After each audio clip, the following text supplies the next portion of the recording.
Good evening and welcome to Physic for Sleep. Tonight we embark on an intellectual journey into the heart of quantum mechanics, exploring how its profound principles, particularly superposition and the role of the observer, challenge our most fundamental notions of reality and common sense. Before we gently immerse ourselves in these mind-bending concepts, I would like to know where you are at this moment. Perhaps you are lying in a comfortable bed, listening to the gentle rhythm of the rain outside, or perhaps you are sitting by a window, observing the quiet dance of distant city lights, wrapped in a soft blanket. If these deep reflections help you relax and organize your thoughts before sleep, please support the channel with a like and subscribe so others can find their way here too. Now, just breathe, allow your eyes to grow heavy, and let's begin. Let's begin our exploration by gently confronting the very ground of our reality, the bedrock of what we perceive as solid and certain. For centuries, our understanding of the world was built upon a foundation of common sense, where objects possess definite properties, existing independently of whether we observe them. A ball is either here or there, a light switch is either on or off, a coin is either heads or tails. This intuitive, classical view of the universe serves us well in our everyday lives, allowing us to navigate the complexities of our macroscopic world. But when we descend into the realm of the incredibly small, into the quantum domain, this comfortable common sense begins to unravel, revealing a reality far stranger and more fluid than we could ever imagine. The first profound challenge to our intuition comes from a concept known as superposition. Imagine, if you will, a particle, perhaps an electron, one of the fundamental building blocks of all matter. In our classical world, we would expect this electron to be in a specific location at any given moment, or to possess a definite spin, either up or down. But quantum physics tells us something entirely different. It suggests that until it is measured or observed, this electron does not exist in one definite state, but rather exists in all its possible states simultaneously. It is, in essence, in a blend of possibilities, a shimmering cloud of potentiality. This is not a metaphor, it is a fundamental aspect of quantum reality, mathematically described by a wave function. This wave function represents all the potential states of a particle, each with its own probability. It is only when an interaction occurs, when we attempt to observe or measure a property of this particle, that the wave function collapses, and the particle is forced to choose one of its many potential realities, settling into a single, definite state. It's as if the universe is holding its breath, keeping all options open, until we, through our interaction, prompt it to make a decision. Perhaps the most famous and unsettling demonstration of this principle is the double-slit experiment. Imagine a tiny stream of electrons, or even individual photons, fired one by one at a barrier containing two narrow slits. Behind this barrier is a screen designed to detect where each particle lands. Classically, if we were firing tiny balls, we would expect to see two distinct bands on the screen, corresponding to the particles passing through one slit or the other. Yet, when we conduct this experiment with quantum particles, something astonishing occurs. Even when electrons are sent one at a time, they produce an interference pattern on the detector screen. This is the hallmark of waves, suggesting that each single particle somehow passes through both slits simultaneously, interfering with itself, much like ripples in water passing through two openings. The implications are profound. A single electron, an indivisible entity, appears to explore all possible paths at once. It exists in a superposition of going through the left slit and going through the right slit until something intervenes. It is a ghost of possibilities, an ethereal presence spanning multiple paths until compelled to solidify. This phenomenon, where a particle behaves as both a wave and a particle, depending on the circumstances, is known as wave-particle duality, and it lies at the heart of quantum strangeness. Now, here is where the concept of the observer enters the narrative, transforming this quantum oddity into a deep philosophical puzzle. What happens when we try to figure out which slit the electron actually passed through? If we place a detector at one of the slits to observe its path, the interference pattern vanishes. The electrons, confronted by our attempt at observation, suddenly behave like classical particles, choosing one slit or the other and producing two distinct bands on the screen. It is as if the act of measurement, the very act of looking, forces the quantum system to abandon its superposition and commit to a single reality. This is the famous measurement problem, and it has vexed physicists for nearly a century. What constitutes an observation? Does it require a conscious mind, as some early interpretations, like those from pioneers such as Eugene Wigner, provocatively suggested? Or is any interaction with the environment, any form of detection, sufficient to collapse the wave function? The prevailing scientific consensus today leans towards the latter. Observation in quantum mechanics refers to any interaction that extracts information from the quantum system. It doesn't necessarily imply a conscious observer, but rather a detector, a photon bouncing off the particle, or any form of environmental interaction that measures a property. Even so, the fundamental challenge remains. Why does reality seem to be indeterminate until it is measured? Why do possibilities condense into certainties only through interaction? This insight that the very act of measurement fundamentally alters the reality of the observed system profoundly challenges our classical understanding of an objective, independent reality. It suggests that at the deepest levels, reality is not simply out there, waiting to be discovered in one fixed state. Instead, it is dynamic, a tapestry of potentiality that solidifies into definite forms only when probed. It implies a participatory universe where our interactions, however subtle, play a role in shaping the specific outcomes we experience. Consider this for a moment. Your own existence, your thoughts, your very body, are composed of countless particles operating under these quantum rules. While macroscopic objects like ourselves rarely exhibit observable superposition effects due to a process called decoherence, the underlying reality is still governed by these principles. When you look at your hand, it appears solid and definite.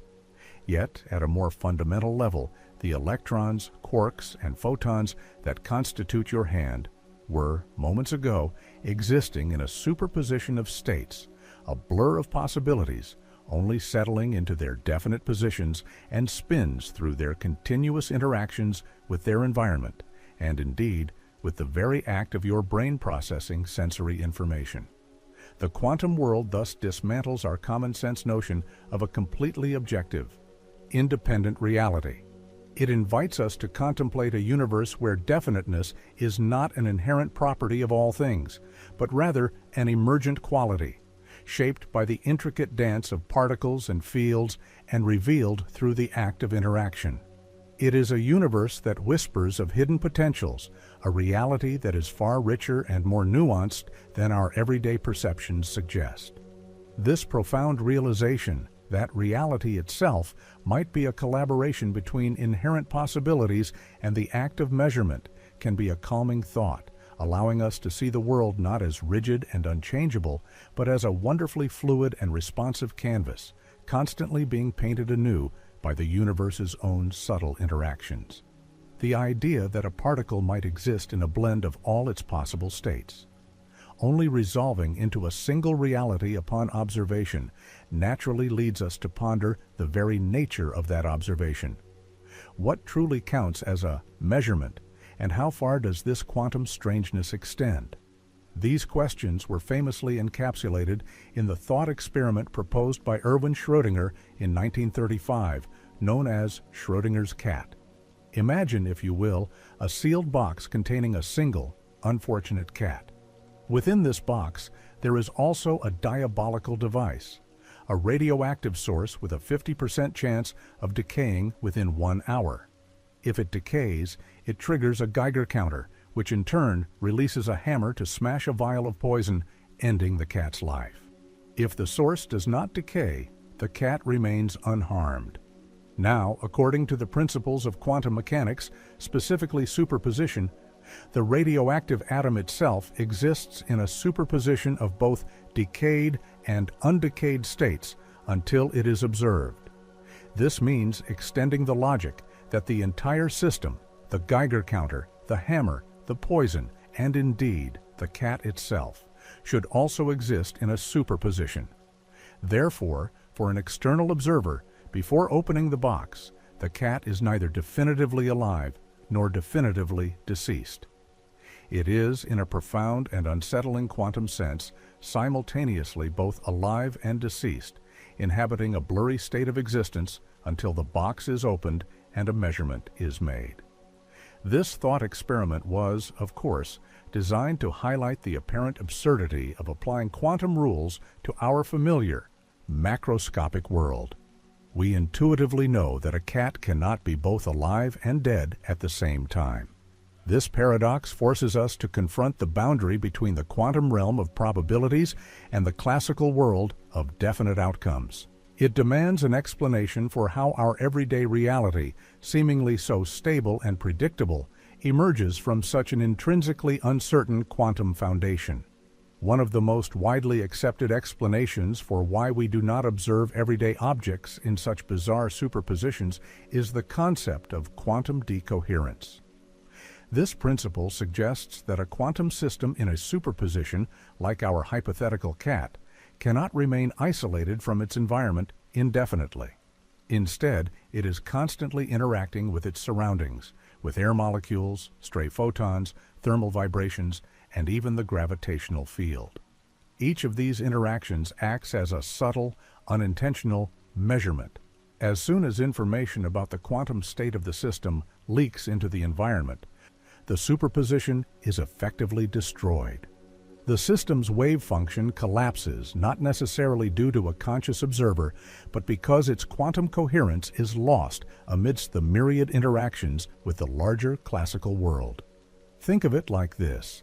A perfectly isolated quantum system is like a single, clear ripple in a perfectly still pond.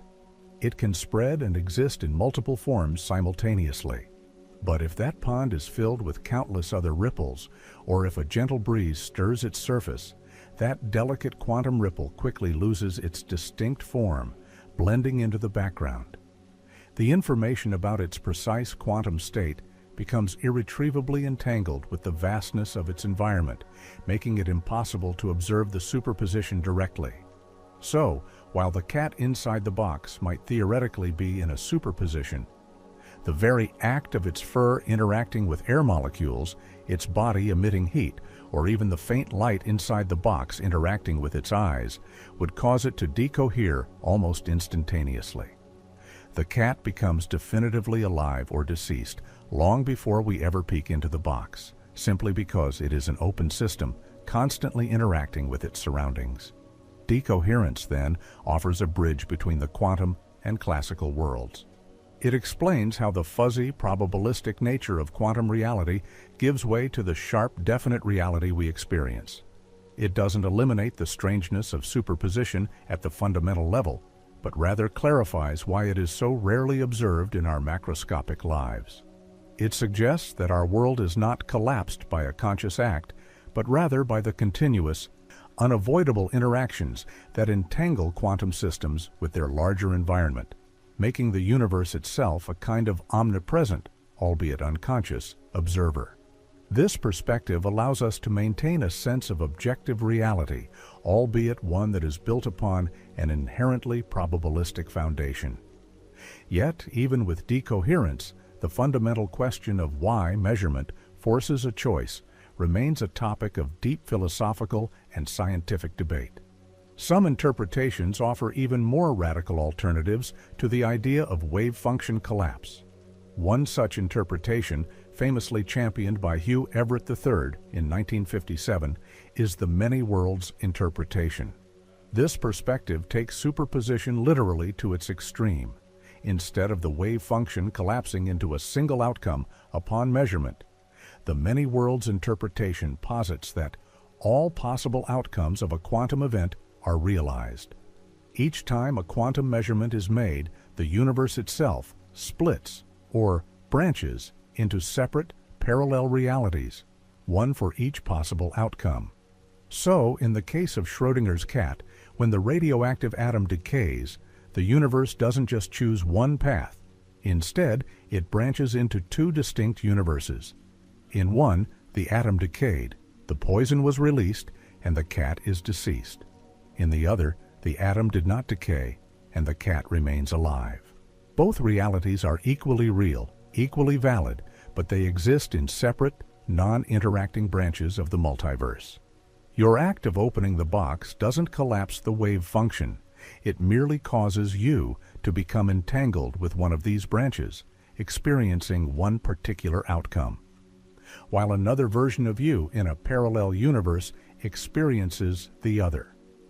This interpretation, while incredibly counterintuitive, solves the measurement problem by simply denying that a collapse ever occurs. Instead, the universe is a constantly branching tree of possibilities, with every quantum event leading to new, diverging realities. It challenges our common sense not just about the definiteness of objects, but about the very singularity of our existence. Could it be that every decision we make, every quantum fluctuation within our own bodies, leads to a branching of our personal timeline into countless futures? This perspective, though unprovable by direct observation, offers a profoundly grand and expansive view of reality, where potentiality is never truly lost, but always realized in some parallel dimension. It transforms our understanding of what is into what could be and is. The bewildering implications of superposition and the measurement problem have led physicists down several divergent paths, each offering a unique lens through which to view the quantum world.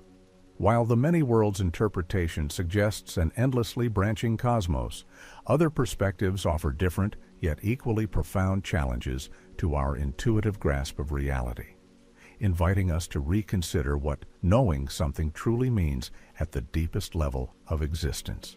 The most historically significant and still widely taught as the standard framework in many physics courses is the Copenhagen interpretation, largely formulated by the intellectual giants Niels Bohr and Werner Heisenberg in the early 20th century.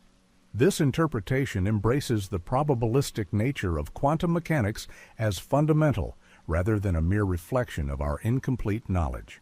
It asserts that a quantum particle before a measurement is made truly exists as a superposition of all its possible states, a nebulous cloud of potential locations or properties.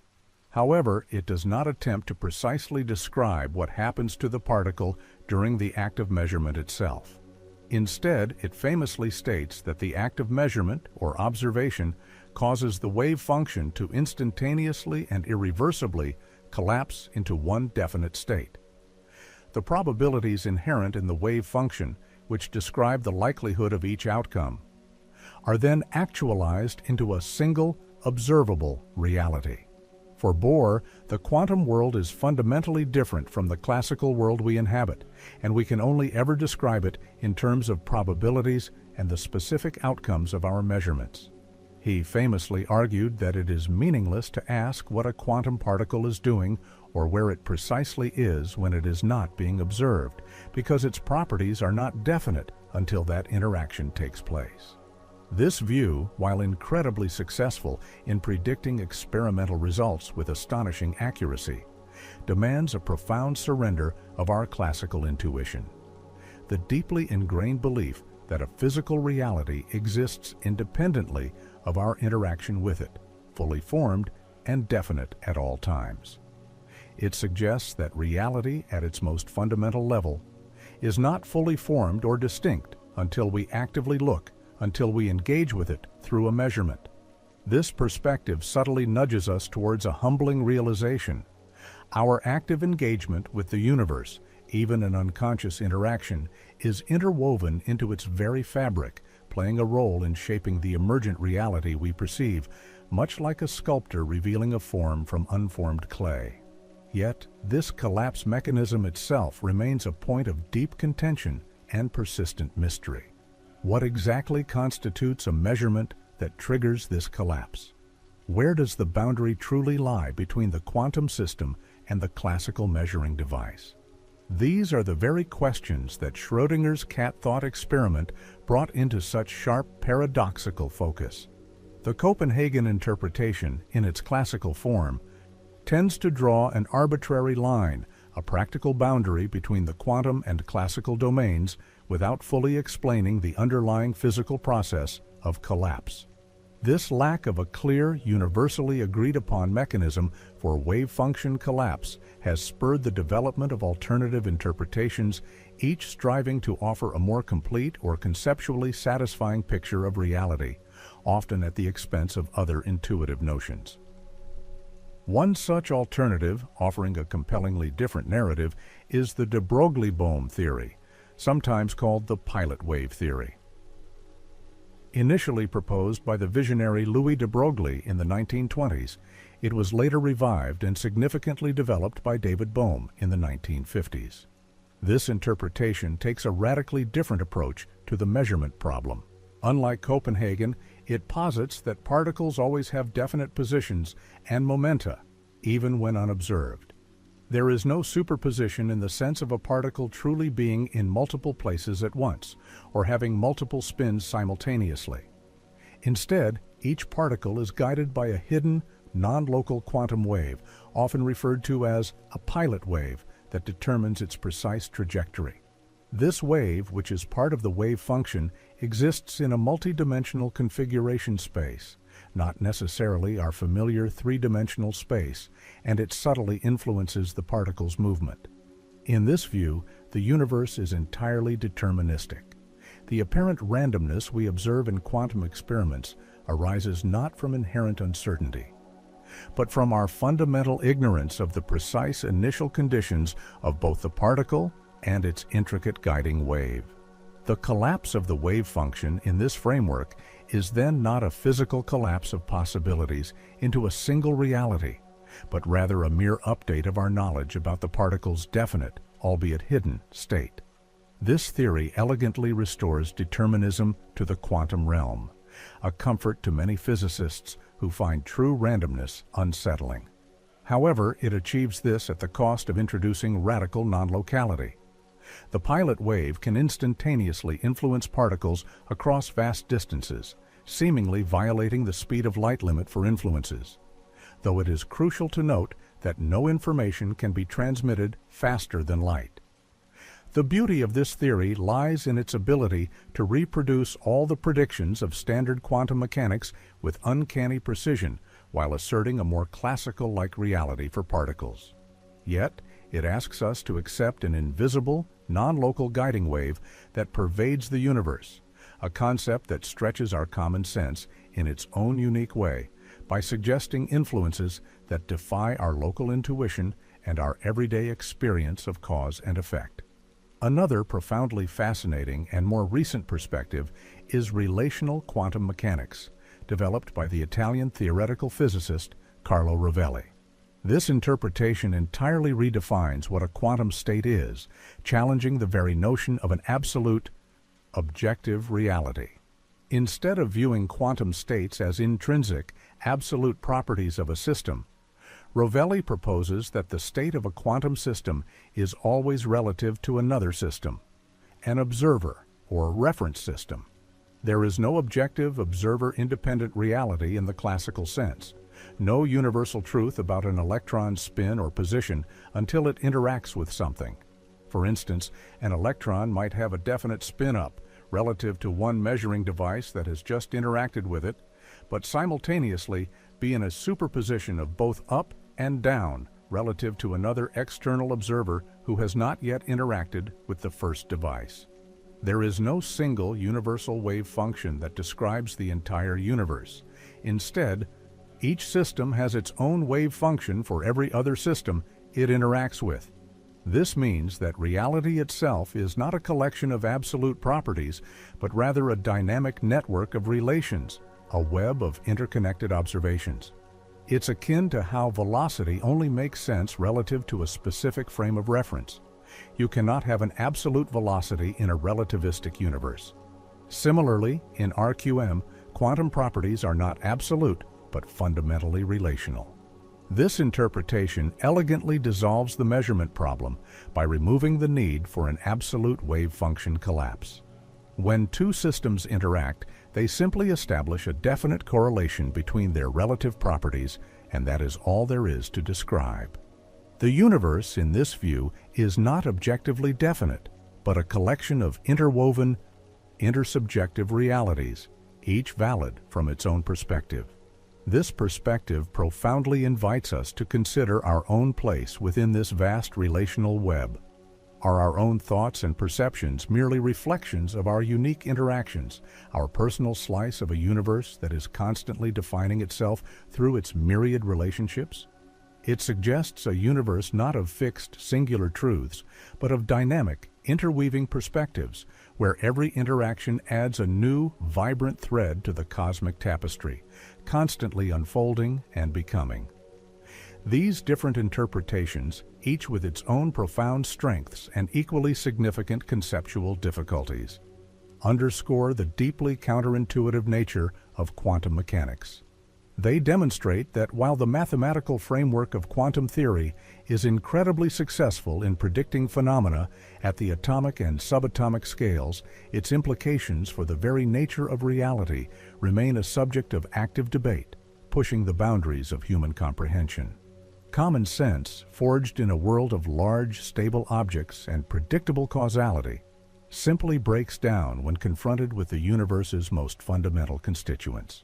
We are left to ponder whether reality is fundamentally probabilistic or deterministically guided by hidden waves, or a kaleidoscopic network of relative perceptions. Each possibility forces us to expand our mental horizons, to accept that the universe operates on principles far beyond our everyday experiences, truly inviting a profound sense of calm wonder at the depths of its mystery and the endless possibilities it presents for intellectual exploration.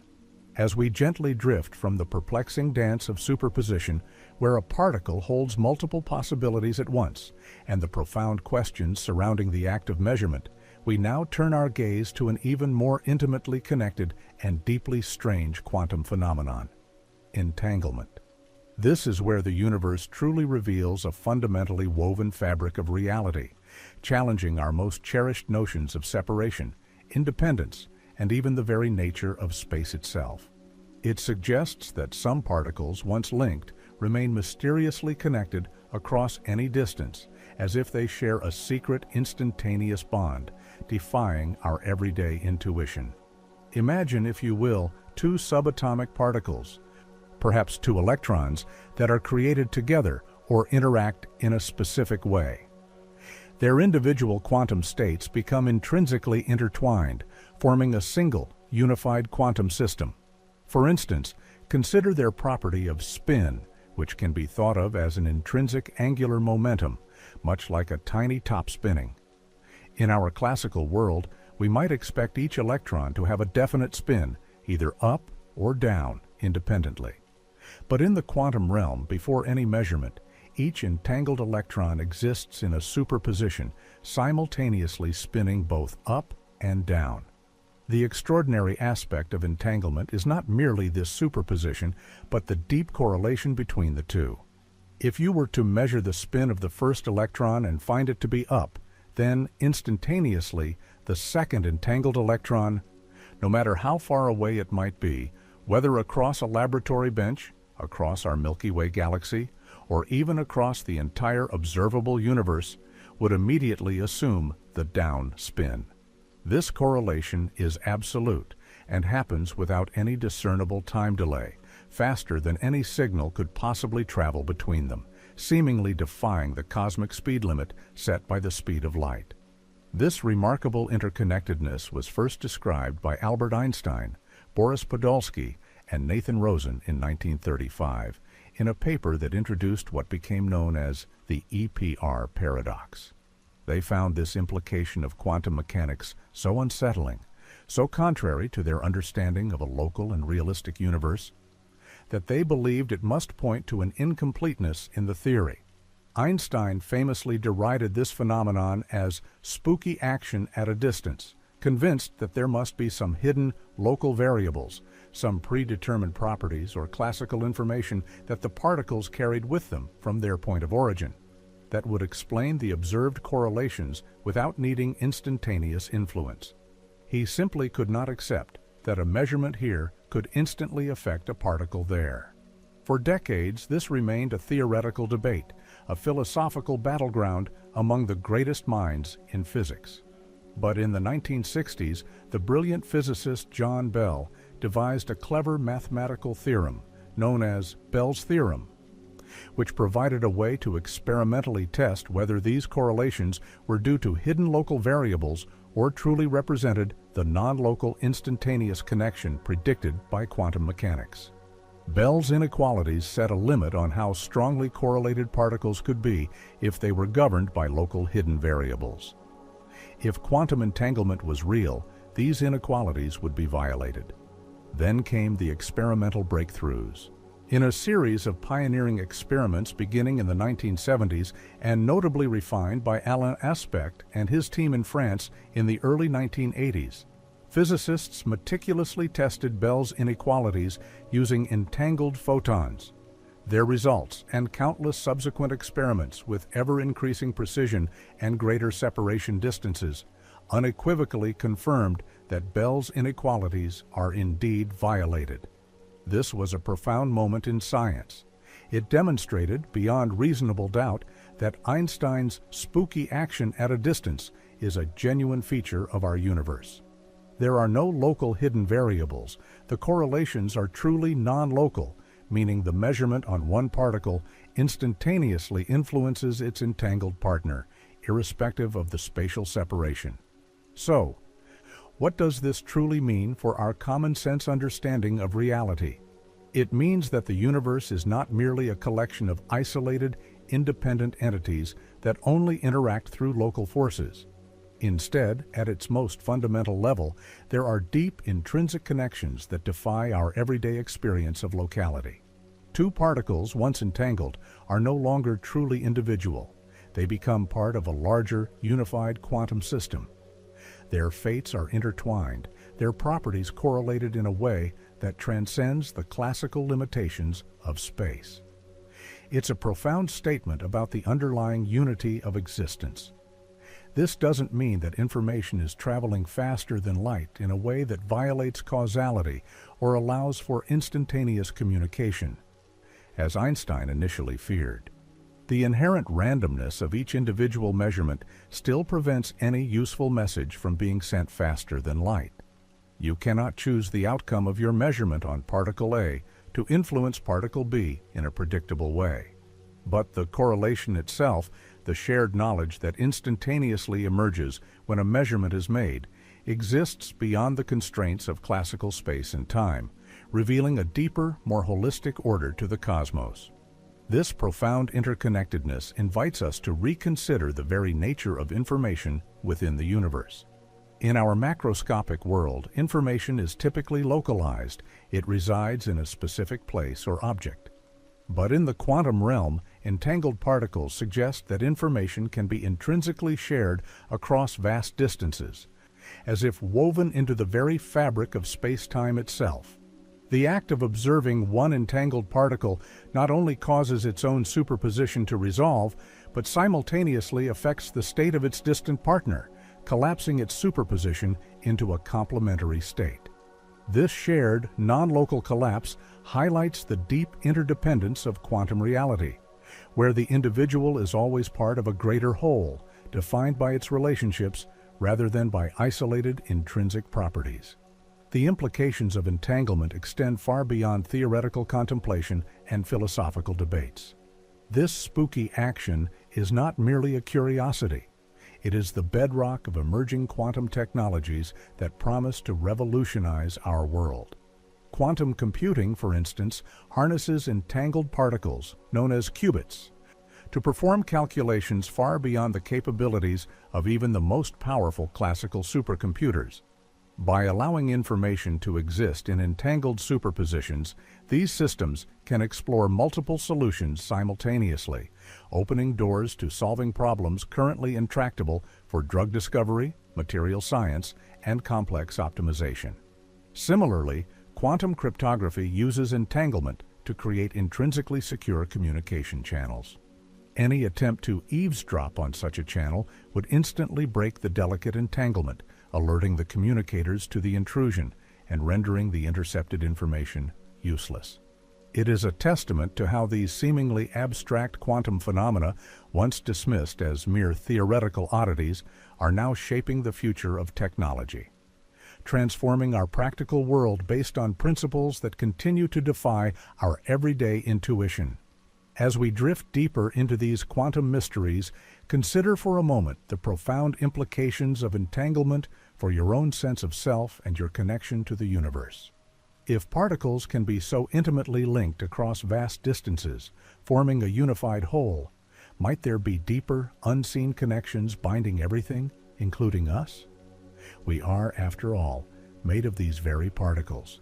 Perhaps the feeling of being a distinct, separate entity is, in a way, an emergent property, a grand illusion built upon a foundational reality of profound interconnectedness. In this light, objects but a vast, intricate, and deeply entangled tapestry, and you too are an inseparable thread within it, connected to every other part in ways our common sense cannot yet fully grasp, finding a tranquil unity in this cosmic dance, a quiet harmony in the universe's most subtle and profound relationships. Having journeyed through the intricate dance of superposition and the profound interconnectedness of entanglement, our exploration of how quantum physics reshapes common sense now brings us to another cornerstone of this strange realm: the fundamental limits to what we can know about reality. Our everyday experience suggests that with enough precision, we can know everything about an object, its exact location, its precise speed, its energy. But at the quantum scale, this intuitive certainty dissolves, replaced by an inherent fuzziness, a built-in limitation on knowledge that is not about our instruments, but about the universe itself. This profound insight is encapsulated in the Heisenberg uncertainty principle, formulated by Werner Heisenberg in 1927. It states that there are certain pairs of properties of a quantum particle that cannot be known with perfect precision simultaneously. The more accurately you measure one property, the less precisely you can know its entangled partner. The most famous example involves a particle's position and its momentum, which is its mass multiplied by its velocity.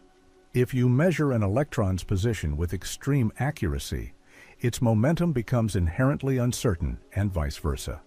It is not that our measuring devices are imperfect or that we simply haven't developed sophisticated enough technology. No, this is a fundamental law of nature, woven into the very fabric of existence at the quantum level. The particle itself does not possess both a perfectly defined position and a perfectly defined momentum at the same time. It exists in a state where these properties are inherently fuzzy, complementary, and mutually exclusive in their ultimate precision. Imagine trying to locate a very small, delicate ripple on the surface of a pond. If you try to pinpoint its exact location, your act of observation, perhaps by touching the water, inevitably disturbs it, changing its momentum. Conversely, if you try to precisely measure its momentum by observing how it moves over a period, you lose the ability to say where it precisely is at any single instant. The quantum world is similar, but far more profound, as this isn't just about disturbing the system. It's about the very nature of reality refusing to simultaneously hold perfectly sharp values for these paired properties. The uncertainty principle applies to other pairs as well, such as energy and time. This means that for very short durations, a particle's energy can fluctuate wildly, briefly borrowing energy from the vacuum, a concept we touched upon when discussing the void not being truly empty. These fleeting energy fluctuations are behind the existence of virtual particles, constantly popping into and out of existence, shaping the quantum foam of empty space. This inherent uncertainty is not a flaw in the universe, but rather a profound truth about it. It means that the classical ideal of a perfectly predictable universe, where every future event could be precisely determined if we only knew all the initial conditions, simply does not hold at the most fundamental level. The universe retains an irreducible element of chance, of inherent unpredictability, even for individual particles. It's a gentle reminder that some mysteries are fundamental, woven into the deepest principles of existence, inviting us to find tranquility in the acceptance of what cannot be fully known or precisely controlled. A direct and equally counterintuitive consequence of the uncertainty principle and the wave-like nature of particles is quantum tunneling. In our everyday experience, if a ball rolls towards a hill, it needs enough energy to roll over the top to reach the other side. If it doesn't have that energy, it simply rolls back down. This is common sense. Barriers require energy to overcome. But in the quantum realm, particles can, with a certain probability, tunnel through energy barriers, even if they don't possess enough energy to classically surmount them. Imagine for a moment a tiny marble trying to pass through a solid wall. Classically, this is impossible. But for a quantum particle, like an electron, its wave function extends beyond the barrier, even into regions where it classically shouldn't be able to exist. There is a small but non-zero probability that the particle will simply appear on the other side of the wall, as if it phased through it. This is not magic, but a consequence of its wave nature and the energy-time uncertainty. The particle can briefly borrow energy to cross the barrier as long as it pays it back within the impossibly short time frame allowed by the uncertainty principle. Quantum tunneling is not just a theoretical oddity.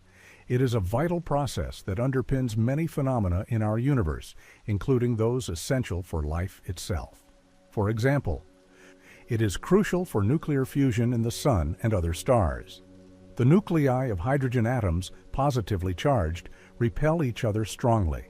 Classically, they do not have enough thermal energy to overcome this electrostatic repulsion and fuse. But thanks to quantum tunneling, they can tunnel through this electrostatic barrier, allowing fusion to occur and releasing the immense energy that powers our Sun, bathing our world in warmth and light. Without quantum tunneling, the stars would not shine, and life as we know it would not exist. Closer to home, quantum tunneling is also essential for certain types of radioactive decay, where particles escape from atomic nuclei. It is also utilized in modern technologies, such as the scanning tunneling microscope, which can image individual atoms on a surface by exploiting the tunneling of electrons between a tiny probe and the sample. This technology allows us to peer into the atomic architecture of materials, revealing the very patterns of absence and presence that constitute matter. So, when we consider quantum tunneling, we are confronted with a universe where barriers are not always absolute, and where the impossible, by classical standards, becomes a quiet, persistent reality. It suggests a subtle permeability to existence, where the boundaries we perceive are not as rigid as they appear, and where the delicate dance of probabilities can lead to unexpected and profound outcomes. This challenges our common sense belief in impenetrable obstacles, offering instead a vision of a universe that is subtly interconnected and unexpectedly fluid. In light of these astonishing principles, we might reflect on our own perceived limitations. How often do we encounter metaphorical barriers in our lives, believing them to be insurmountable? Perhaps, like quantum particles, we too possess an inherent potential to transcend perceived obstacles, to find paths that defy conventional logic, guided by the unseen probabilities that shape our reality. This profound recognition of inherent uncertainty and the subtle permeability of barriers can bring a sense of calm, an acceptance that the universe, and perhaps our own journey within it, is far more wondrous and full of hidden possibilities than our common sense often leads us to believe, fostering a deep sense of peace in the face of the beautifully unknown. Our journey through the quantum realm has already unveiled a universe where particles exist as shimmering possibilities and where observation fundamentally shapes reality. Yet, to truly dismantle our common sense, we must delve even deeper into the very nature of existence, moving beyond the idea of discrete particles as tiny, individual marbles, and embracing a more expansive view, that of quantum fields. This perspective profoundly redefines what we mean by stuff, suggesting that even the emptiness around us is teeming with latent potential, a constant dance of invisible energy. In our classical understanding, we picture particles as distinct, localized entities, a photon here, an electron there. But quantum field theory, the most successful framework for describing the fundamental constituents of the universe, offers a far more elegant and unsettling picture. It posits that what we perceive as particles are not fundamental things in themselves, but rather excitations or ripples in omnipresent quantum fields that stretch throughout all of space-time. There is an electron field, a photon field, a quark field, and so on, each pervading the entire cosmos. When enough energy is concentrated in a particular region of the electron field, we observe an electron. When a ripple propagates through the photon field, we detect a photon. These fields are the true, underlying reality. Particles are merely transient manifestations of their energetic stirrings. Imagine, if you will, a vast, calm ocean. The surface appears smooth and empty. But then, a disturbance creates a wave, a crest that travels across the water. We might focus on that individual wave, observing its movement and properties. Yet, the wave is not a separate entity from the ocean itself. It is a momentary pattern, an excitation of the water. Similarly, in quantum field theory, particles are like these waves on the cosmic ocean of fields. They are not distinct, enduring objects, but rather fleeting patterns of energy within a continuous, fundamental substrate. This subtly reshapes our common sense, which insists on a world made of separate, tangible components, into one woven from interconnected, fluctuating fields. This understanding of quantum fields leads us to an even more counterintuitive realization about what we conventionally call empty space, or the vacuum. If these fields are everywhere, even where there are no particles, what is their state when seemingly nothing is there? Quantum mechanics tells us that even in the absence of all matter and energy, these quantum fields are never truly silent or still. They are perpetually fluctuating, exhibiting a minimum amount of energy known as zero-point energy. This means that empty space is not a void of absolute nothingness, but rather a seething, effervescent sea of potential, constantly bubbling with virtual particles. These virtual particles are fleeting pairs of particles and antiparticles that spontaneously pop into existence from the vacuum, exist for an unimaginably brief moment, and then annihilate each other, returning their borrowed energy to the field. Their existence is a direct consequence of the Heisenberg uncertainty principle, specifically the energy-time uncertainty, which allows for temporary violations of energy conservation, provided these violations are repaid within an extremely short time interval. It's like borrowing a tiny sum of money. You can do it as long as you pay it back almost instantly. These virtual particles are not directly observable, but their collective effects are real and measurable, profoundly impacting the properties of the universe. One of the most compelling pieces of experimental evidence for this bustling vacuum energy is the Casimir effect. In 1948, the Dutch physicist Hendrik Casimir predicted that if two uncharged parallel metal plates are placed extremely close together in a vacuum, they would experience a small but measurable attractive force. This force arises because the space between the plates restricts the types of virtual particles that can momentarily exist there compared to the unrestricted space outside the plates. The imbalance in vacuum fluctuations creates a tiny pressure differential, pushing the plates together. Decades later, in 1997, precise experiments confirmed the Casimir effect, providing undeniable proof that empty space is anything but empty. It is a dynamic, energetic medium with tangible physical consequences. This profound realization that the vacuum is a turbulent ocean of virtual particles and zero-point energy fundamentally challenges our common-sense notion of emptiness. It implies that the very stage upon which the cosmic drama unfolds is itself an active participant, a restless, energetic foundation for all that exists. It means that even when you perceive absolute stillness and quiet in your surroundings, at the deepest quantum level, there is an incessant, energetic hum, a constant creation and annihilation of existence from nothingness. How does this bustling vacuum, this ever-fluctuating field, connect back to our understanding of the observer and the collapse of the wave function? It reinforces the idea that true isolation is impossible. Every quantum system is constantly interacting with this ambient sea of virtual particles and field fluctuations. These incessant interactions act as a continuous, albeit subtle, form of measurement or decoherence, constantly probing and influencing the states of particles, even in the darkest corners of space. The universe, in a very real sense, is always observing itself through the ceaseless interactions of its fundamental fields. This expansive view invites a deep contemplation of our own place within this dynamic cosmic tapestry. We are not just isolated beings moving through a passive, empty stage. We are emergent patterns of these fluctuating fields, constantly interacting with the energetic vacuum. Our very existence is a testament to the universe's inherent dynamism, a complex configuration of these fundamental ripples.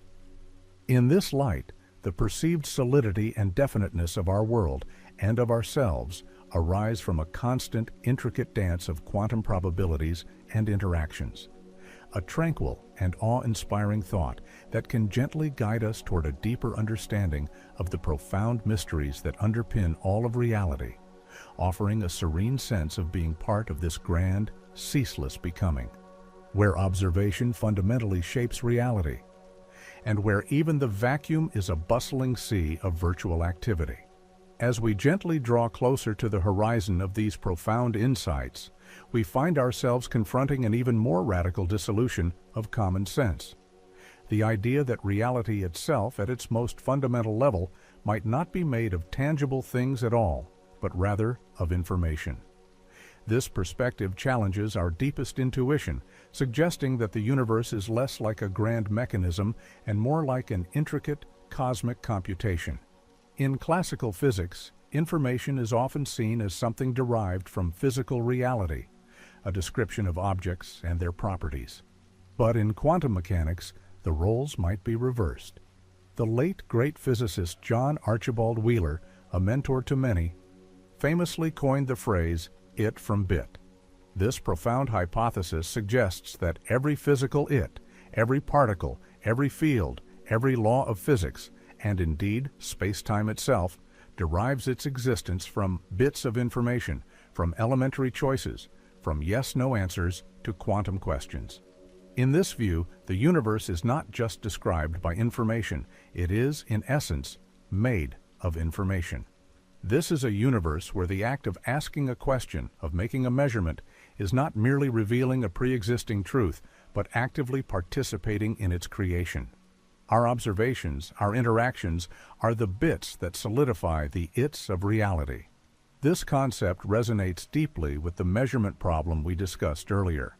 If a particle truly exists in a superposition of states until observed, and the act of observation forces it to choose a definite reality, then that choice can be seen as the generation of a bit of information. Before observation, the system holds a vast potential of information, a blurred state of possibilities. After observation, this potential is distilled into a concrete piece of information, a specific outcome. It's as if the universe is running a program, and our interactions are the queries that prompt it to render a definitive output. This is not to say that the universe is literally a computer in the conventional sense, but rather that its underlying structure and operations bear a striking resemblance to informational processing. The implications for our common sense are immense. The solid, objective world around us, the ground beneath our feet, the stars above, might all be manifestations of an underlying informational code, a cosmic stream of data unfolding into existence. This informational view of reality becomes particularly compelling when we consider the most profound challenge facing modern physics: unifying quantum mechanics with Albert Einstein's general relativity. Quantum mechanics describes the world of the very small, governed by probabilities and discrete quanta. General relativity describes the world of the very large, where gravity is the curvature of smooth, continuous space-time. These two pillars of modern physics, incredibly successful in their respective domains, are fundamentally incompatible at extreme scales. What happens to space-time itself when we zoom in to the Planck scale, the unimaginably tiny distances of 10 to the power of -35 meters? Or at the heart of a black hole?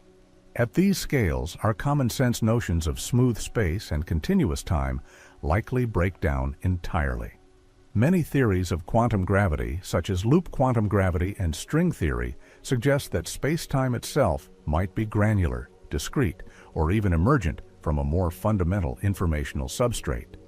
Imagine space-time not as a continuous rubber sheet, but as a finely woven tapestry, or perhaps even a dynamic network of interconnected atoms of space and time. At the Planck scale, these atoms would be so small that our intuitive grasp of extension and duration would lose all meaning.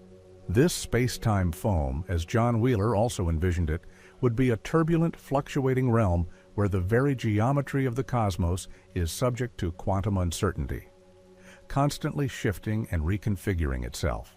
If space-time is emergent, if it arises from more fundamental informational units, then our perceived reality, including our sense of 3 spatial dimensions and 1 temporal dimension, could be a kind of holographic projection.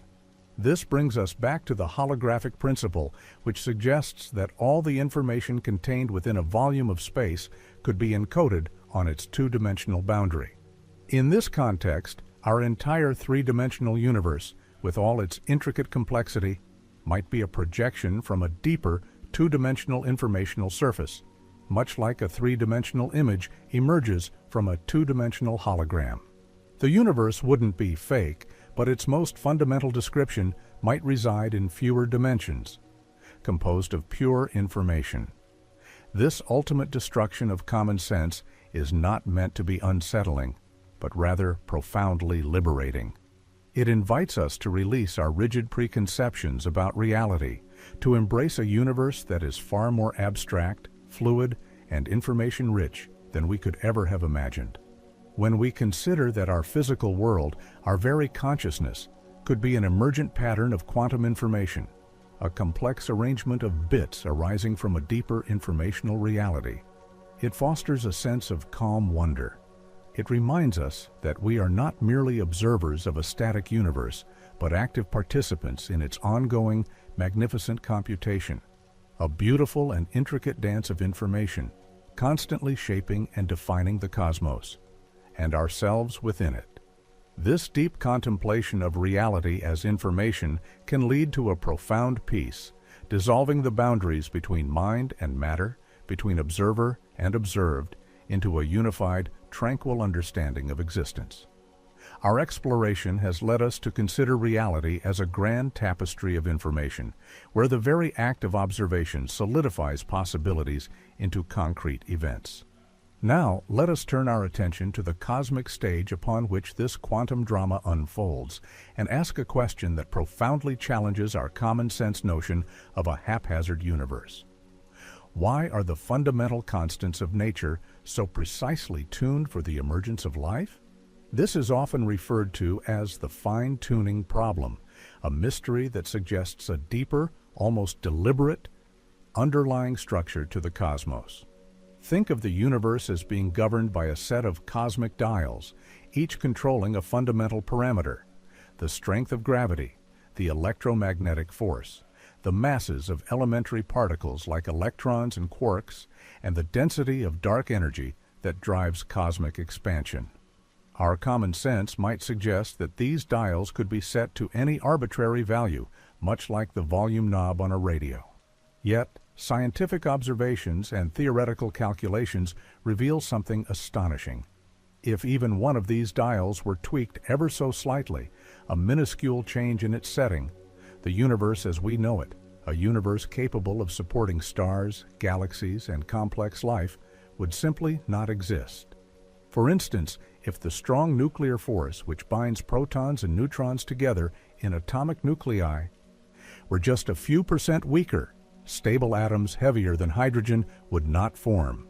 No carbon, no oxygen, no elements essential for chemistry or biology. Conversely, if it were slightly stronger, hydrogen would have fused into heavier elements too quickly in the early universe, leaving no hydrogen to fuel long-lived stars like our Sun. Similarly, if the ratio of the electromagnetic force to gravity were significantly different, stars either wouldn't form or would burn out too quickly, or perhaps even collapse into black holes before life could ever arise on any orbiting planets. The cosmological constant, representing the density of dark energy, is another striking example. Its observed value is incredibly small, but if it were even slightly larger, the universe would have expanded so rapidly in its early moments that matter would never have coalesced into galaxies and stars. If it were slightly smaller, the universe might have collapsed back in on itself before any complex structures had time to form.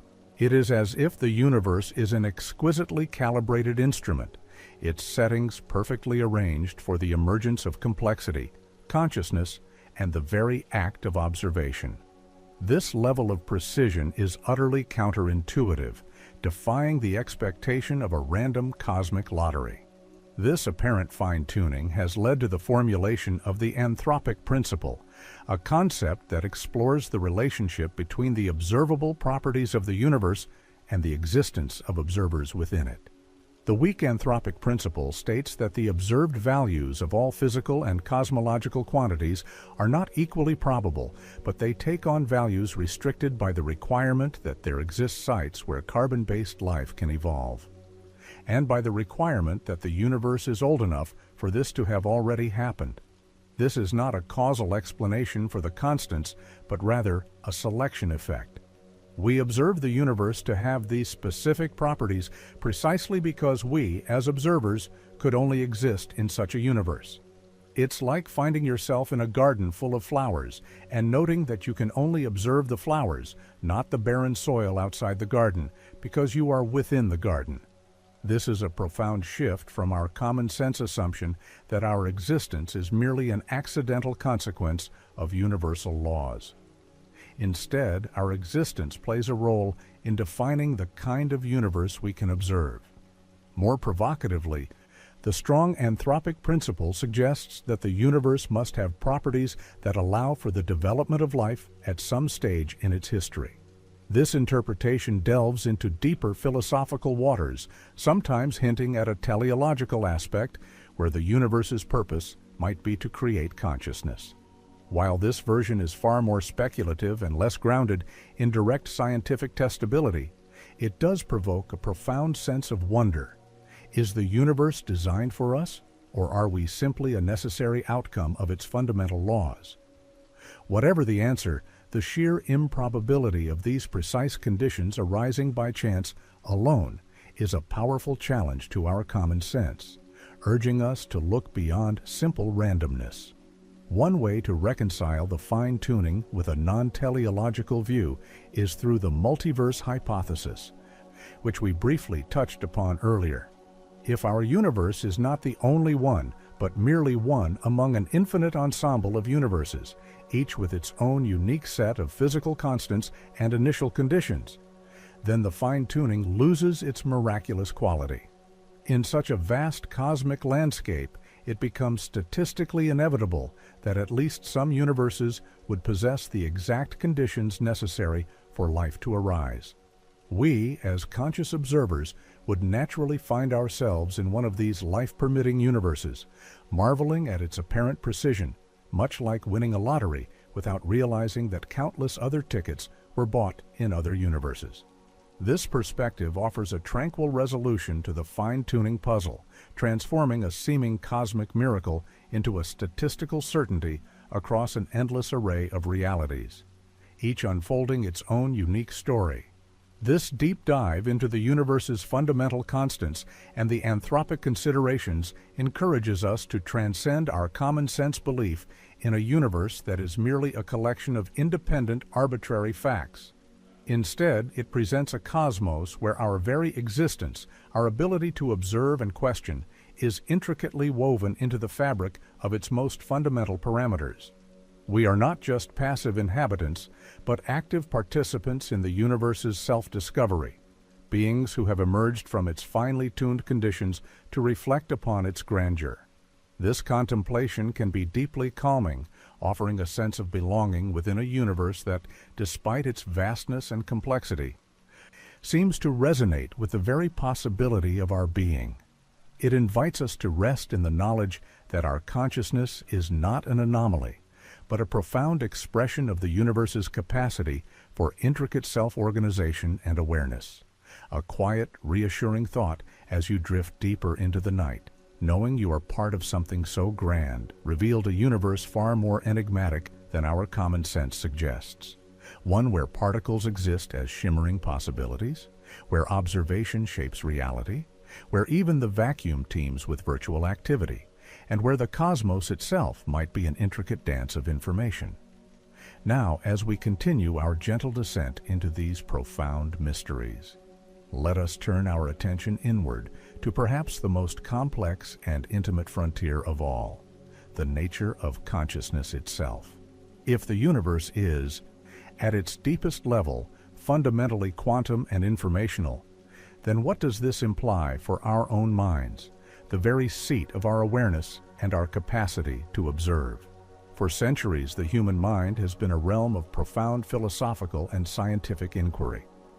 Classical neuroscience largely views consciousness as an emergent property of complex neuronal networks, a symphony of electrical and chemical signals orchestrated across billions of neurons and trillions of synapses within the brain. From this perspective, the mind, with all its thoughts, emotions, and memories, is a sophisticated biological machine operating according to the deterministic, or at least probabilistic laws of classical physics, albeit at a highly intricate level. Our common sense, grounded in the tangible and the observable, finds comfort in this mechanistic view, even as it struggles to bridge the hard problem of consciousness. How does mere physical activity give rise to subjective experience, to the feeling of being? But what if the brain, this marvel of biological engineering, is not solely a classical computing device? What if, at a deeper level, quantum phenomena play an essential, perhaps even fundamental role in its operation, influencing not just the minute workings of individual cells, but potentially the very nature of consciousness itself? This is a radical proposition that challenges the prevailing classical paradigm of neuroscience and further dismantles our intuitive understanding of the mind as a purely classical entity. Emerging research in the field of quantum biology suggests that life, even at relatively warm and noisy biological scales, might be harnessing delicate quantum effects. We're finding compelling evidence that phenomena like superposition, entanglement, and quantum tunneling may not be confined to the isolated, frigid environments of physics laboratories, but are actively at play within living systems. Consider, for example, the astonishing efficiency of photosynthesis. Plants convert sunlight into energy with near-perfect efficiency, a process that seems to involve quantum coherence, where excitons, packets of energy, explore multiple pathways simultaneously, a form of biological superposition to find the most efficient route. Similarly, the remarkable navigational abilities of migratory birds, allowing them to sense Earth's magnetic field, are thought to rely on quantum entanglement within proteins in their eyes. The subtle interaction of light with these entangled electron pairs creates a magnetic compass that guides their epic journeys across continents. Even our sense of smell, the complex mechanism by which we perceive odors, might involve quantum tunneling, where electrons tunnel through molecular barriers to detect the vibrational frequencies of odorant molecules. And in enzyme catalysis, the speed-up of biochemical reactions, quantum tunneling of protons is believed to play a critical role. These are not mere theoretical curiosities. They are observed phenomena, lending credence to the idea that biological systems have evolved to exploit quantum mechanics for crucial functions. If fundamental biological processes can leverage quantum principles, it raises a tantalizing question. Could the most complex biological system we know, the human brain, also be doing so? While direct evidence of quantum effects in consciousness remains highly speculative and a subject of intense debate, hypotheses have been put forth. One notable theory, known as orchestrated objective reduction, or ORC-OR, was proposed by physicist Roger Penrose and anesthesiologist Stuart Hameroff. They suggest that consciousness arises from quantum computations occurring in microtubules, which are protein polymers within neurons. In their model, superposition and entanglement within these microtubules are maintained until a moment of objective reduction, a self-organizing quantum collapse occurs, creating discrete moments of conscious experience. While ORC-OR is far from universally accepted and faces significant scientific scrutiny, it represents an audacious attempt to bridge the gap between quantum physics and consciousness, suggesting that the observer in quantum mechanics might, in some profound sense, be more than just an inanimate detector. If consciousness itself is an inherently quantum phenomenon, then our very act of perceiving the world, our subjective experience, could be intimately tied to the quantum measurement problem. It could imply that the conscious observer is not merely a passive recorder of an external objective reality, but an active participant in shaping the emergent classical world from the underlying quantum potential. The act of looking would then be less like seeing a pre-existing state and more like collaboratively defining it. This perspective, while challenging our deeply ingrained common sense about the independent nature of our minds and the objective nature of reality, also offers a sense of tranquil unity. If our consciousness is fundamentally intertwined with the quantum fabric of the universe, if our thoughts are, in some subtle way, ripples in a cosmic field of possibilities, then we are not separate from the grandeur and mystery of existence. Instead, we are an integral part of its ongoing unfolding, a self-aware expression of its deepest laws. To contemplate our minds as quantum instruments, capable of interacting with the universe in ways we are only beginning to comprehend, can be profoundly calming, allowing us to find peace in the knowledge that our subjective reality is a beautiful, intricate dance with the objective universe. A gentle merging of inner and outer worlds as you drift towards sleep. Our journey through the quantum realm has illuminated a universe where possibilities shimmer, where observation sculpts reality, and where consciousness itself might resonate with quantum principles. As we continue to gently unravel the threads of common sense, we arrive at a profound implication stemming from these insights. The intricate dance between determinism and genuine randomness, and what this means for our understanding of cause, effect, and even free will. Classically, our world is perceived as deterministic. If we know the precise state of all particles and forces at one moment in time, then in principle, we should be able to predict every future event with absolute certainty. This is the grand vision of Laplacian determinism, where the universe unfolds like a perfectly programmed clockwork mechanism. Our common sense heavily relies on this notion of predictable causality. We expect actions to have definite, foreseeable consequences. We plant a seed, and we expect a plant to grow. We flip a switch, and we expect the light to turn on. This linear chain of cause and effect forms the backbone of our daily experience. However, quantum mechanics introduces a radical departure from this comforting predictability. At the heart of quantum theory lies true, irreducible randomness. Unlike classical randomness, which arises from our ignorance of all variables, like not knowing precisely how a coin will land because we lack information about its initial spin and air resistance, quantum randomness is fundamental. When a quantum particle is in a superposition of states, the outcome of a measurement is inherently probabilistic.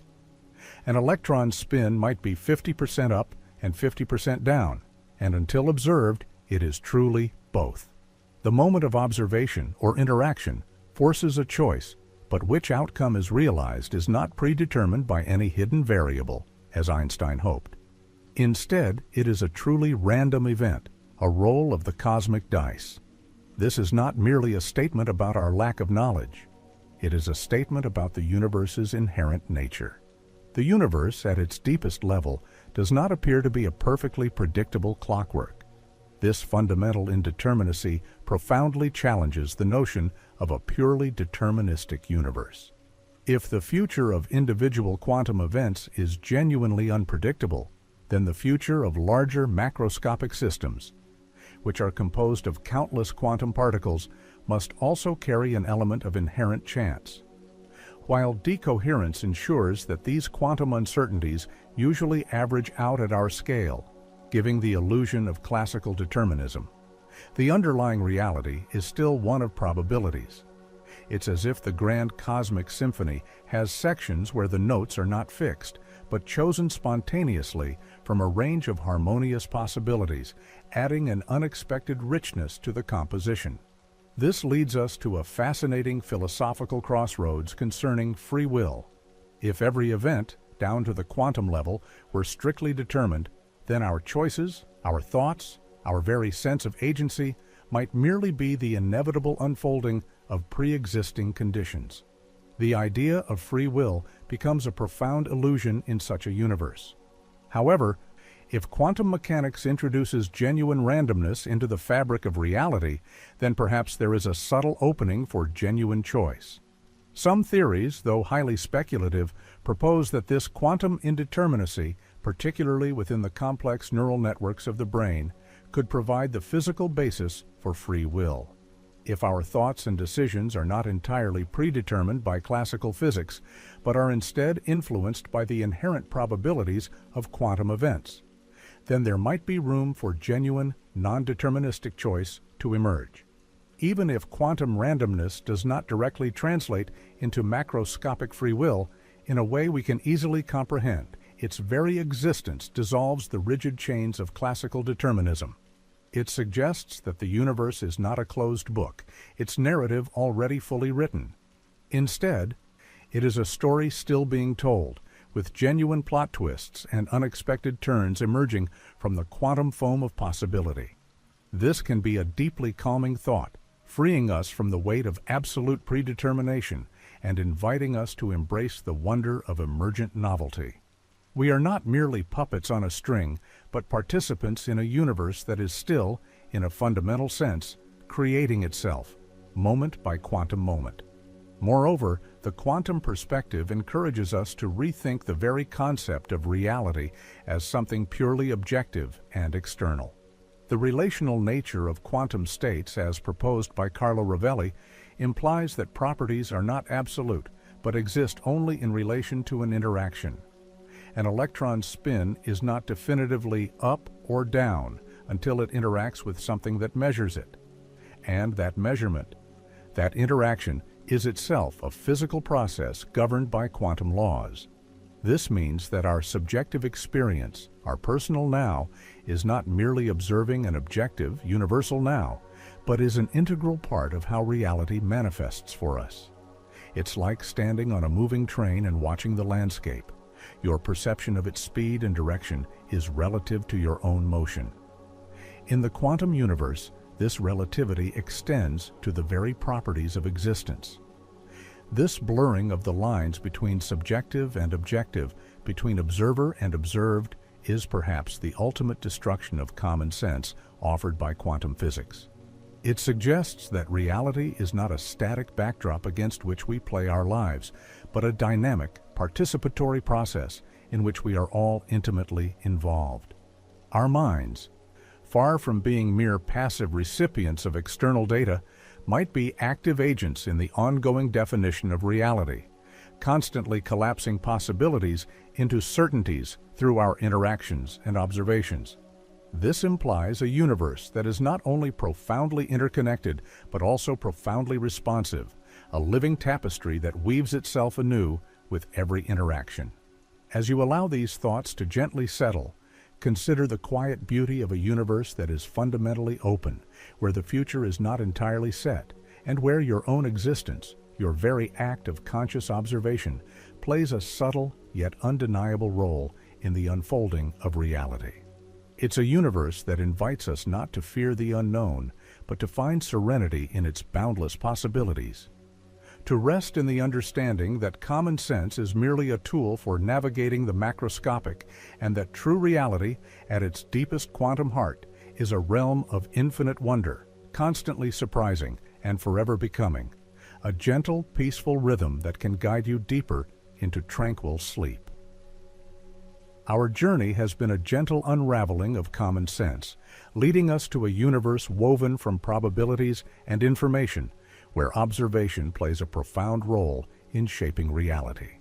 As we deepen our contemplation, we are led to question the very stage upon which this cosmic drama unfolds: space and time themselves. Our everyday intuition presents us with a smooth, continuous canvas, a fixed background against which events occur.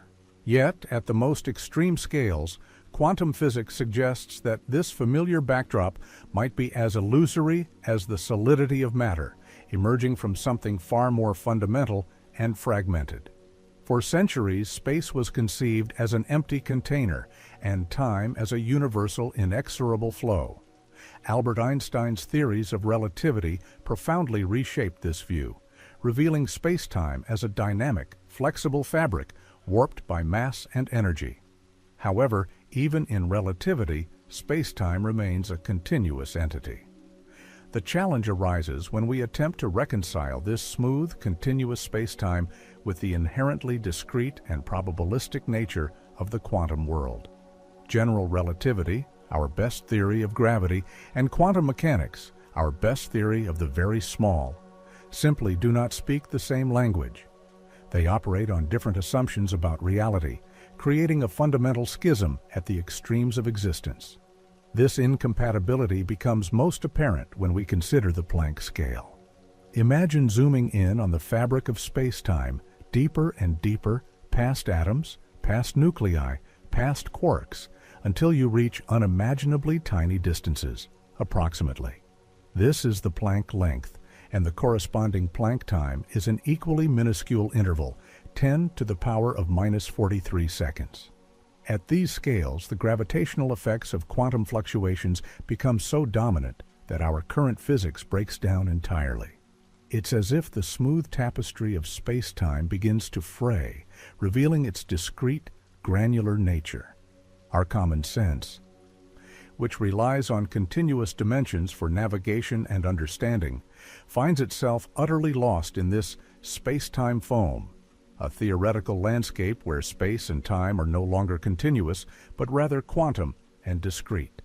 The quest to unify these two pillars of physics has given rise to theories of quantum gravity, each offering a glimpse into this fundamental structure of space-time. One prominent candidate is loop quantum gravity, or LQG. This theory suggests that space itself is not continuous but is made up of tiny, discrete loops, or grains. These loops are excitations of the gravitational field, interwoven into a network called a spin network.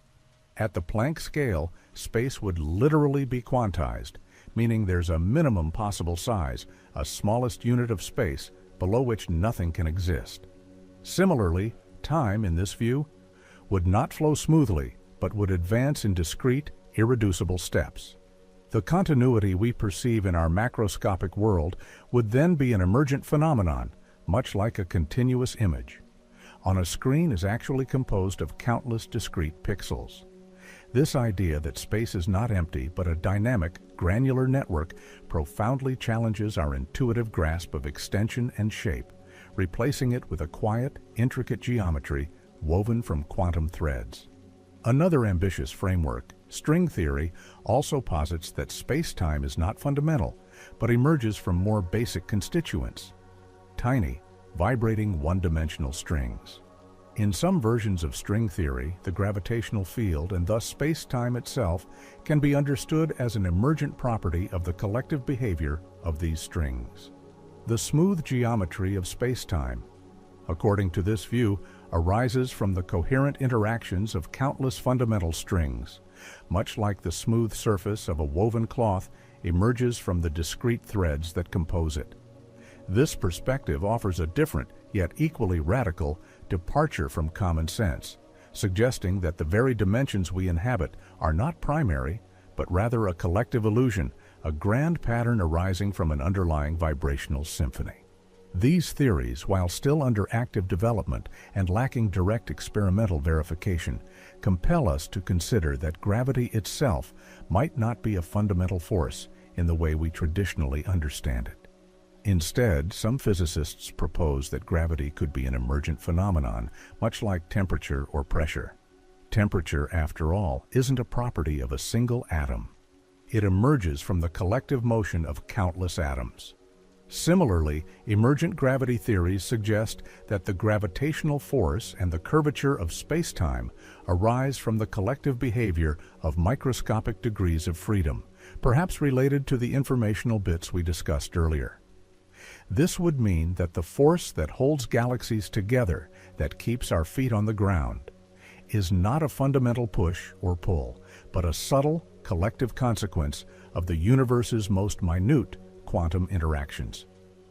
This concept of emergent space-time, whether from quantum loops or vibrating strings or informational bits, has profound implications for the holographic principle. If space-time is not fundamental, but rather arises from a deeper informational layer, then the idea that our three-dimensional reality is a projection from a two-dimensional boundary becomes even more compelling. The information that defines the universe, including its space and time, would exist on a simpler, more fundamental surface, and what we experience as the expansive, voluminous cosmos would be its intricate, emergent manifestation. It's as if we are living inside a beautifully rendered, three-dimensional movie, unaware that the entire narrative is encoded on a flat film reel, a quiet, intricate secret held at the very boundary of reality. As you reflect upon these breathtaking ideas, allow yourself to release the grip of common sense, to embrace the profound fluidity of existence. Consider that the space you occupy, the passage of time you feel, might not be absolute, but rather a magnificent, emergent property of an underlying quantum reality. This realization, far from being disorienting, can be deeply calming. It suggests a universe that is not merely vast, but infinitely deep, constantly creating and recreating its own fundamental structure.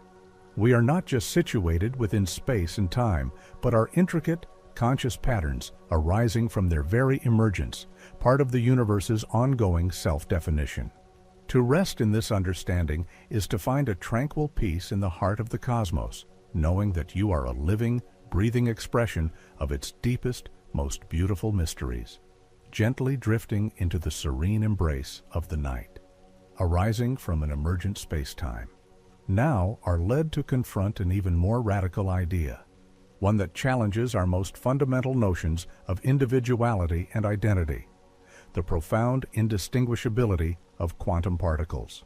In our everyday classical world, we intuitively understand that every object possesses a unique identity, even if two billiard balls appear absolutely identical in every measurable property, their size, their weight, their color, we still believe them to be distinct entities. We can imagine labeling one ball A and the other ball B, and if we were to swap them, even if we couldn't tell the difference, we would still consider them to be two separate things that have merely exchanged places. This notion of individual identity is deeply ingrained in our common sense, extending to ourselves. We are each unique, distinct individuals. But at the quantum scale, this classical intuition utterly collapses. Quantum mechanics tells us that identical particles, such as two electrons, are not just incredibly similar, they are absolutely, perfectly indistinguishable. There is no hidden label, no intrinsic marker, no subtle difference that could ever differentiate one electron from another. If you have two electrons and you swap their positions, the universe literally remains in the exact same state. It's not that we simply can't tell them apart because our instruments aren't precise enough. It's that there is no actual difference to be detected. They do not possess individual identities in the way classical objects do. They are, in a profound sense, the same kind of excitation in the omnipresent quantum field. Lacking any personal history or unique trajectory, that distinguishes them from their identical counterparts. This concept of indistinguishability is not merely a philosophical nicety. It is a fundamental property of quantum reality that has profound physical consequences. For particles known as fermions, such as electrons, protons, and neutrons, this indistinguishability gives rise to the Pauli exclusion principle. This principle states that no two identical fermions can occupy the same quantum state at the same time within an atom. This seemingly simple rule is, in fact, responsible for the stability of matter, for the very structure of atoms, and for the rich diversity of chemical elements. Without the Pauli exclusion principle, all electrons would simply collapse into the lowest energy orbital around an atomic nucleus, and atoms would not have the complex electron shell structures that give rise to chemistry, and thus to life itself. The solidity and structural integrity of everything you perceive, including your own body, is a direct consequence of this subtle, yet absolute, lack of identity at the quantum level. This extraordinary aspect of quantum identity, or its absence, was taken to its most radical extreme by the visionary physicist John Archibald Wheeler, whom we encountered earlier. He once proposed a thought experiment known as the one-electron universe hypothesis. Wheeler provocatively suggested that perhaps every electron in the entire universe is, in fact, the same electron, merely tracing an incredibly complex path through space-time, moving forwards and backwards in time, manifesting in billions of different places at different moments. From this perspective, the entire fabric of reality, with its countless electrons, would be stitched together by a single looping thread, a solitary quantum entity weaving its way through the cosmos. While this idea is not widely accepted as a literal description of reality, primarily due to the observed imbalance between electrons and their antimatter counterparts, positrons, it serves as a powerful illustration of the profound implications of quantum indistinguishability. It forces us to question the very notion of what constitutes an individual particle, suggesting a deeper, more unified substructure to existence. If fundamental particles lack individual identity, if they are merely excitations of fields, then what does this imply for complex systems like ourselves, which are composed of countless such particles? Our common sense insists on our unique individuality, our distinct self.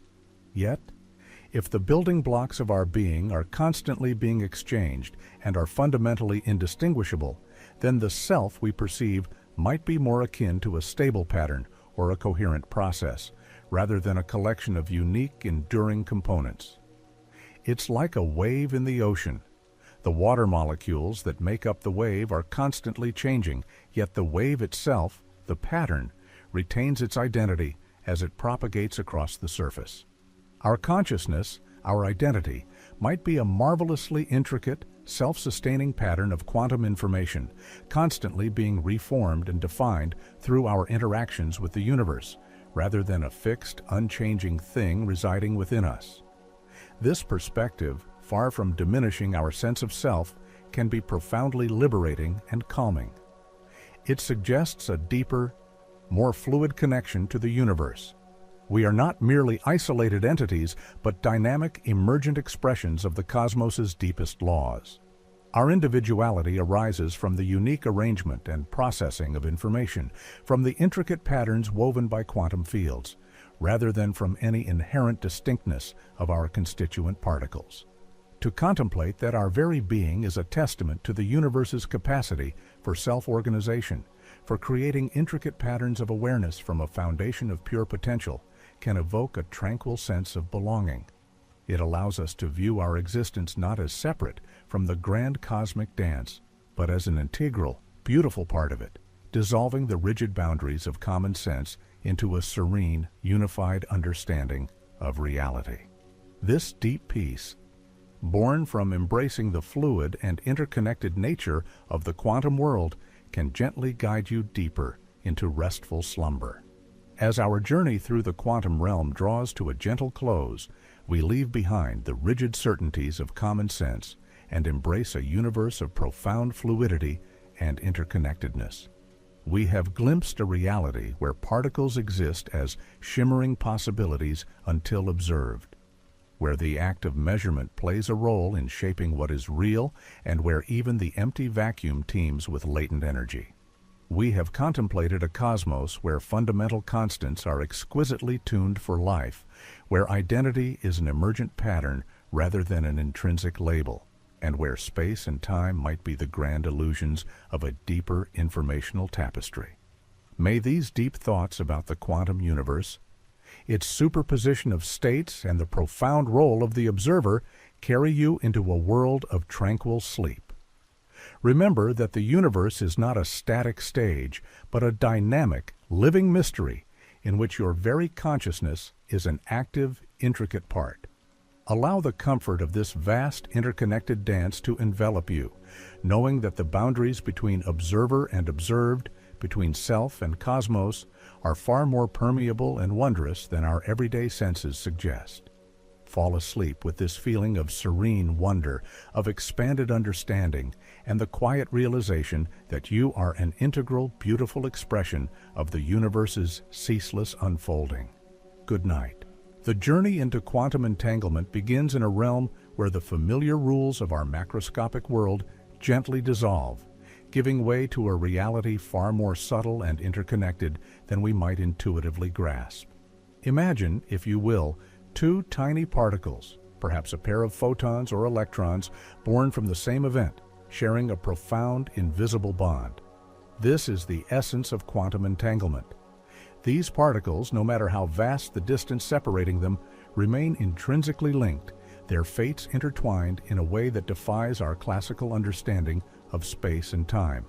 It is this peculiar connection that once led Albert Einstein to famously describe it as spooky action at a distance. To truly appreciate the depth of this strangeness, let us consider a fundamental property of these quantum entities: spin. For an electron, for instance, its spin can be measured as either up or down along a particular axis. However, before any measurement is made, the electron does not possess a definite spin. Instead, it exists in a state of superposition, a wondrous blend of both up and down simultaneously, a cloud of probabilities rather than a fixed reality. It is as if the particle is poised at a crossroads, undecided, holding all possibilities within its quantum nature. Now, picture two such electrons, let us call them Alice and Bob, which have become entangled. They might have originated from the decay of a single atom, sharing a common history that binds them. According to the laws of quantum mechanics, if Alice's electron is measured to have a spin up, then Bob's electron, no matter how far away it might be, across a room, across a galaxy, or even at the very edge of the observable universe, will instantaneously be found to have a spin down when measured along the same axis, and vice versa. The correlation is absolute, immediate, and without any discernible communication between the particles. It is as if they know each other's state, instantly adjusting their own to complement their partners, defying the very notion of separation. This instantaneous correlation was precisely what so deeply troubled Einstein and his colleagues, Boris Podolsky and Nathan Rosen, leading them to formulate what is now known as the EPR paradox in 1935.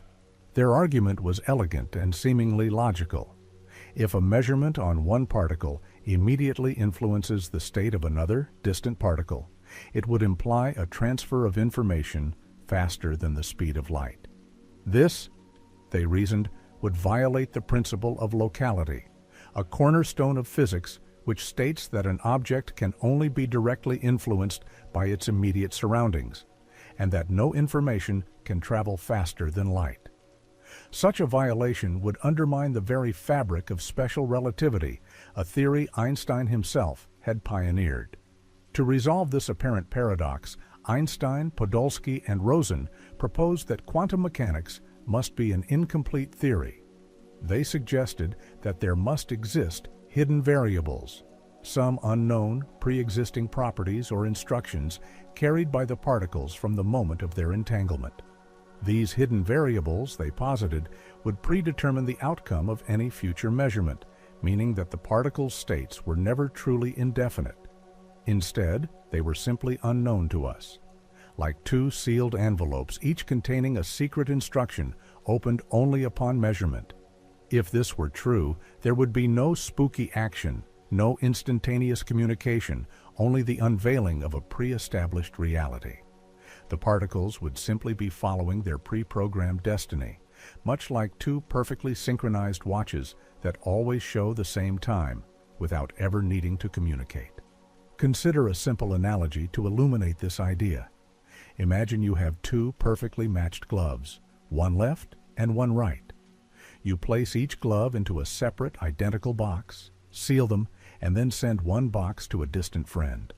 Before your friend opens their box, they do not know whether they have the left or the right glove. The glove inside exists in a state of uncertainty, a kind of classical superposition of possibilities. However, the moment your friend opens their box and finds, say, the left glove, you instantly know that the glove in your box must be the right one, even if you are millions of miles apart. There is no spooky action at play here. The correlation exists because the gloves were always a pair, their properties determined from the outset. Einstein and his colleagues believed that entangled quantum particles behaved in a similar predetermined fashion, guided by these elusive hidden variables. Yet, this deeply intuitive idea that reality is fundamentally local and real in the way we perceive it would soon face its own profound challenges. The universe, at its smallest scales, seemed to resist such straightforward interpretations. The implications of this debate between an intrinsically uncertain, interconnected quantum reality and a more classical, predetermined one extend far beyond the laboratory. They invite us to ponder the very nature of what is real, what is knowable, and whether our perception of independent objects is merely an emergent property of a deeper, unified existence. In contemplating this quantum dance, we are gently reminded that the cosmos holds secrets that continue to reshape our understanding of ourselves and our place within its grand, mysterious unfolding. Character count, 7,998.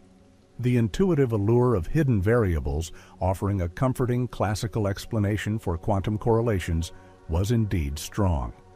This perspective sought to preserve a universe where properties existed independently, waiting only to be revealed, not created, by observation. Yet, this deeply ingrained classical view would face a rigorous, almost poetic challenge. A challenge born from the ingenious mind of an Irish physicist named John Stuart Bell.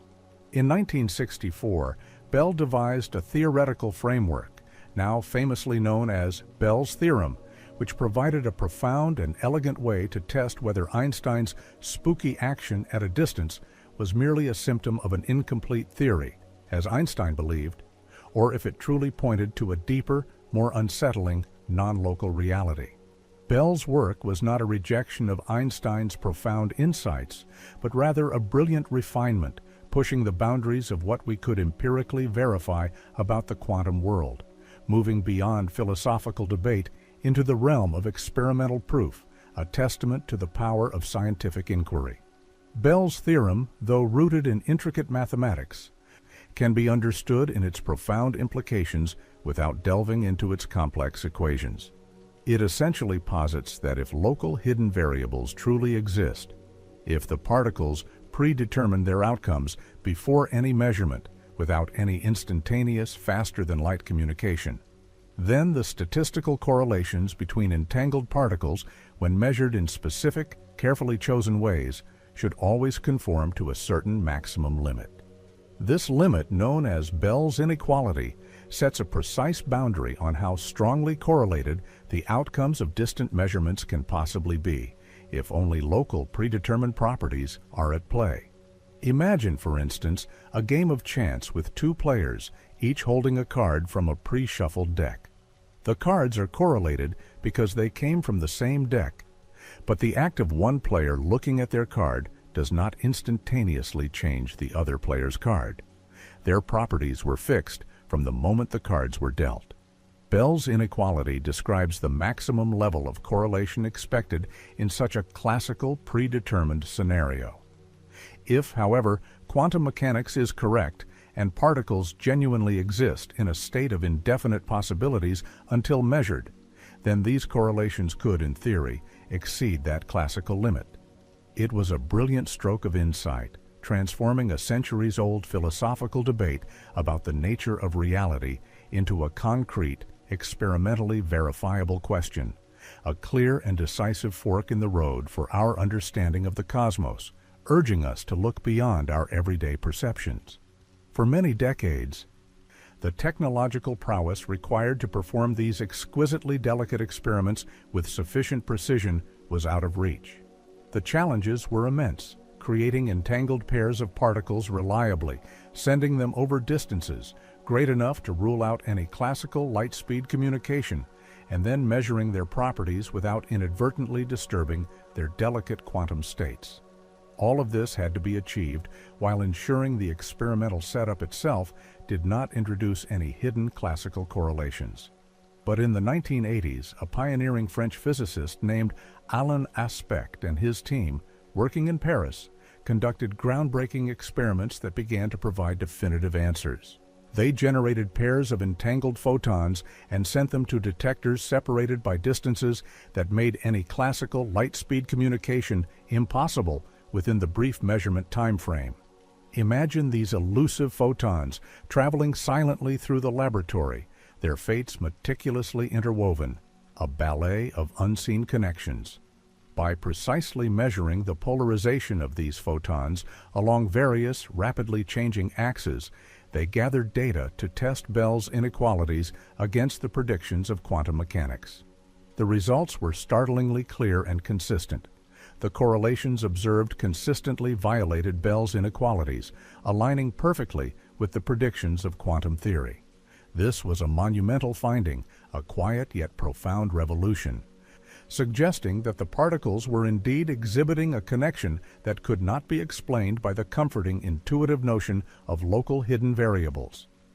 It was a subtle whisper from the quantum realm, confirming its inherent strangeness and demanding a reevaluation of our most fundamental assumptions about reality. Since Aspect's pioneering work, a global effort has seen countless experiments performed, each more refined than the last, systematically closing various loopholes that skeptics initially identified.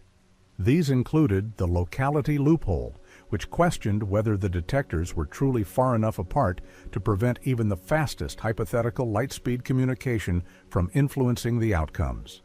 Another significant challenge was the detection loophole, which worried about whether a truly representative sample of particles was being measured, or if only the easy-to-catch ones were skewing the results, creating a false impression of entanglement. Modern experiments, some stretching over hundreds of kilometers using optical fibers, involving billions of entangled pairs and even using light from distant quasars as random number generators, have now closed these loopholes with astonishing confidence, reaching levels of certainty that are difficult to dispute.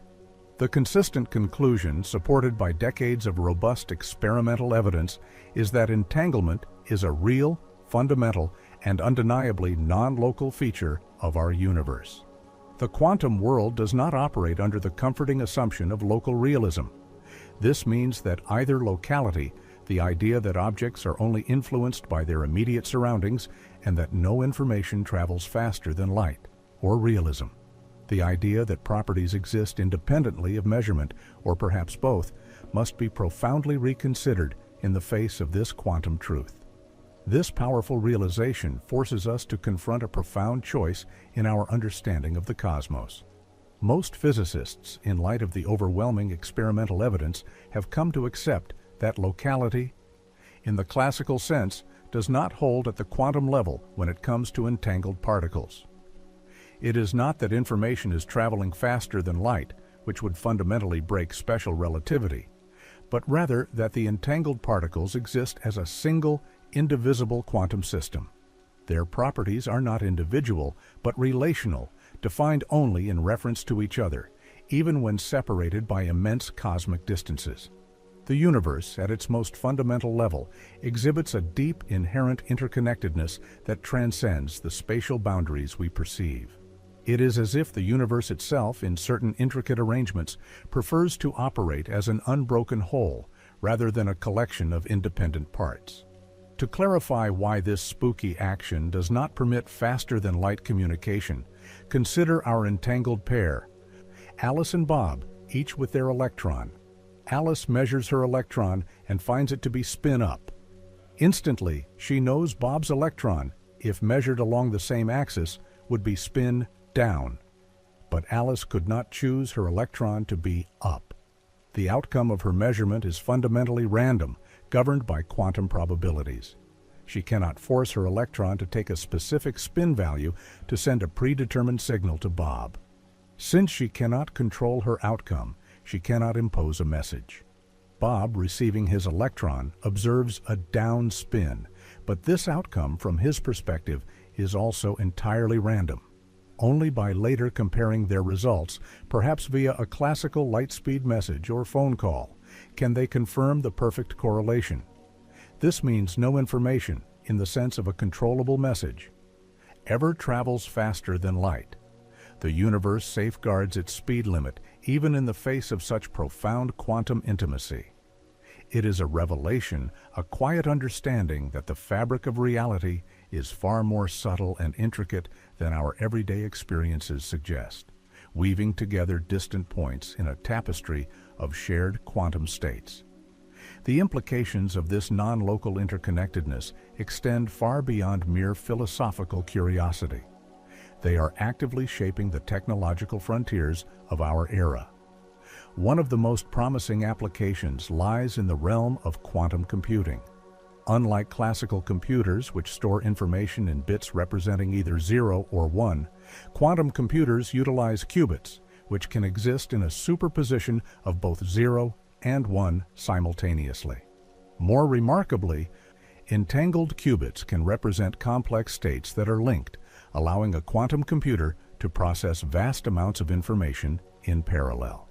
Imagine a labyrinth where a classical computer must test each path one by one, while a quantum computer, using entanglement, can explore all paths simultaneously, its qubits exploring every possibility in a coordinated quantum dance.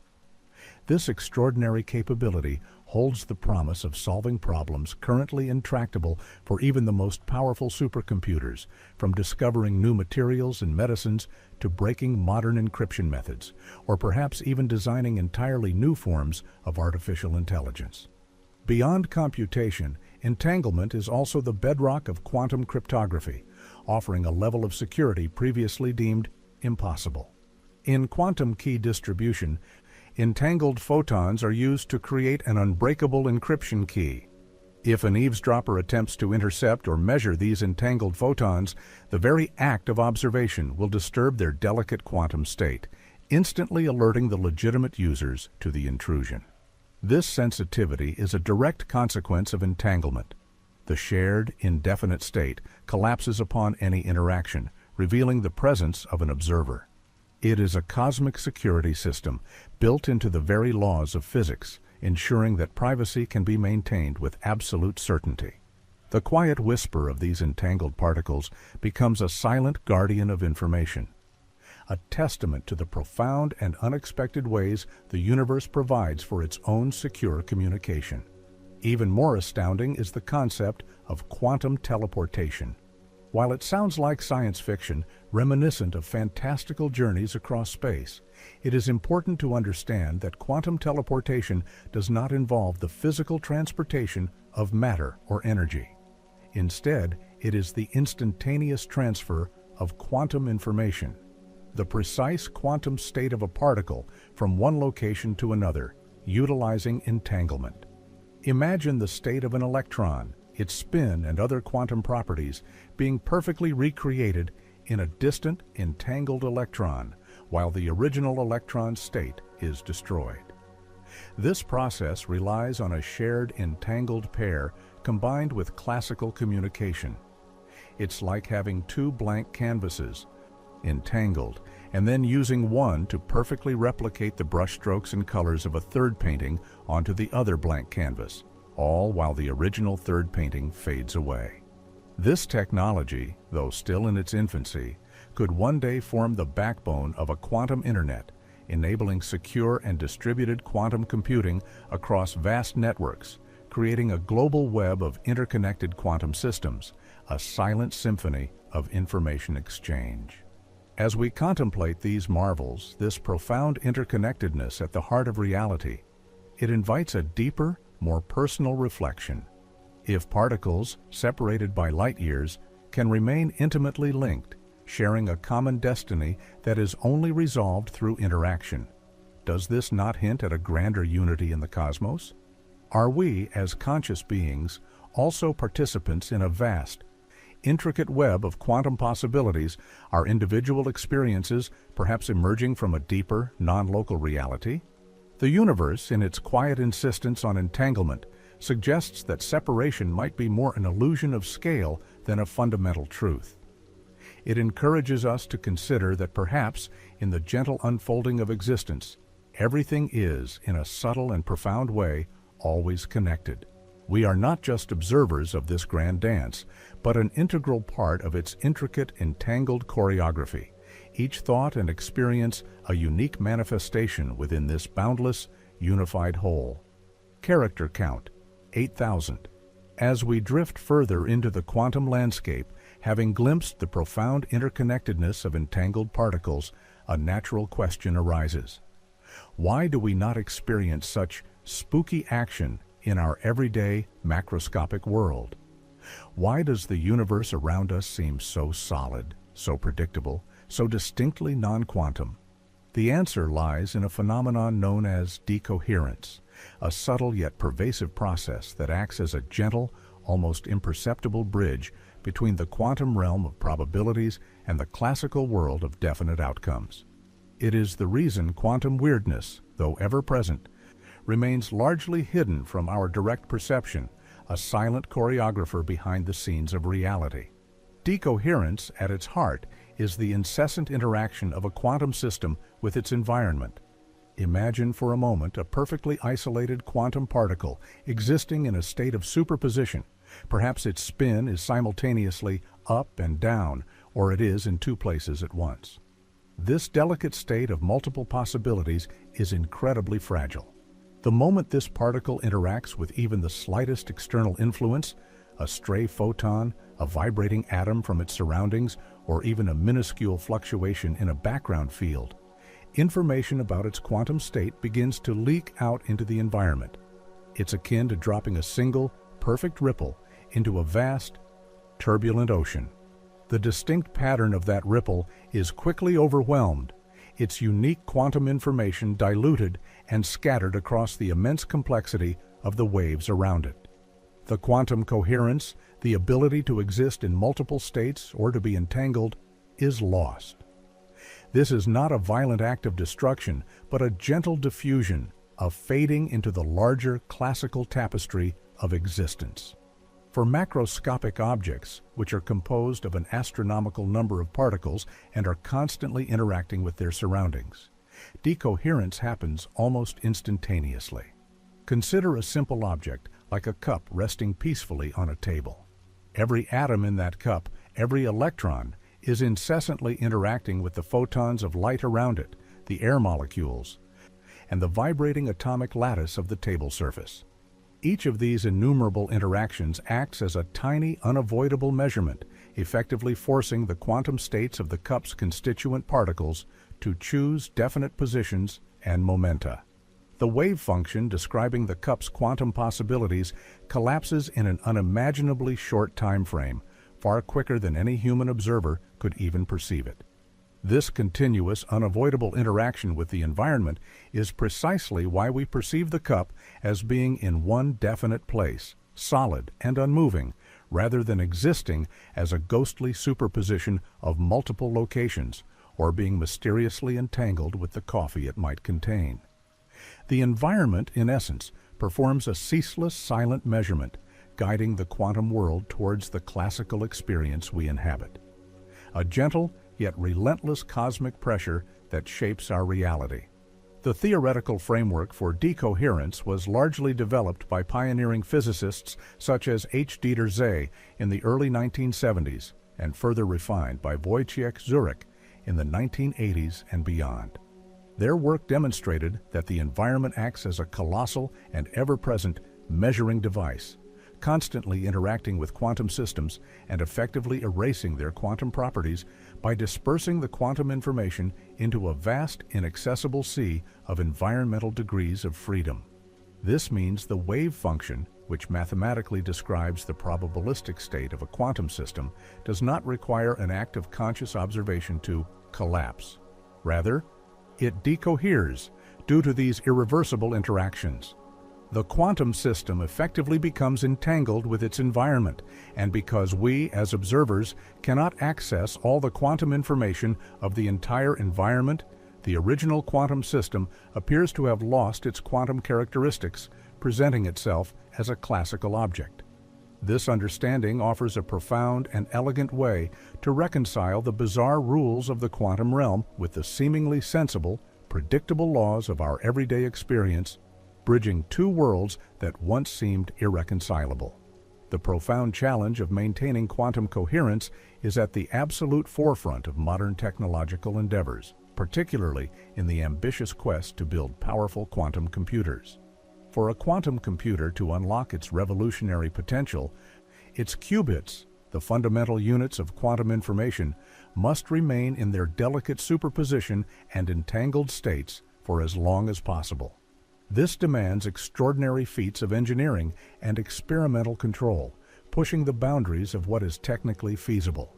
Scientists and engineers around the globe employ an array of sophisticated techniques, cooling qubits to temperatures mere fractions of a degree above absolute zero to minimize thermal vibrations, creating ultra-high vacuums to eliminate interfering air molecules, and meticulously shielding quantum devices from any form of stray electromagnetic noise or cosmic radiation.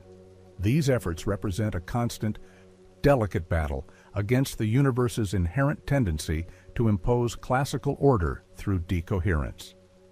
The very act of trying to observe or interact with these systems, even to read out their results, threatens to destroy the fragile quantum properties we seek to harness. It is a delicate dance between profound exploration and meticulous preservation, a quiet struggle to maintain the ephemeral beauty of quantum states against the relentless tide of environmental interactions that seek to normalize them into the classical world.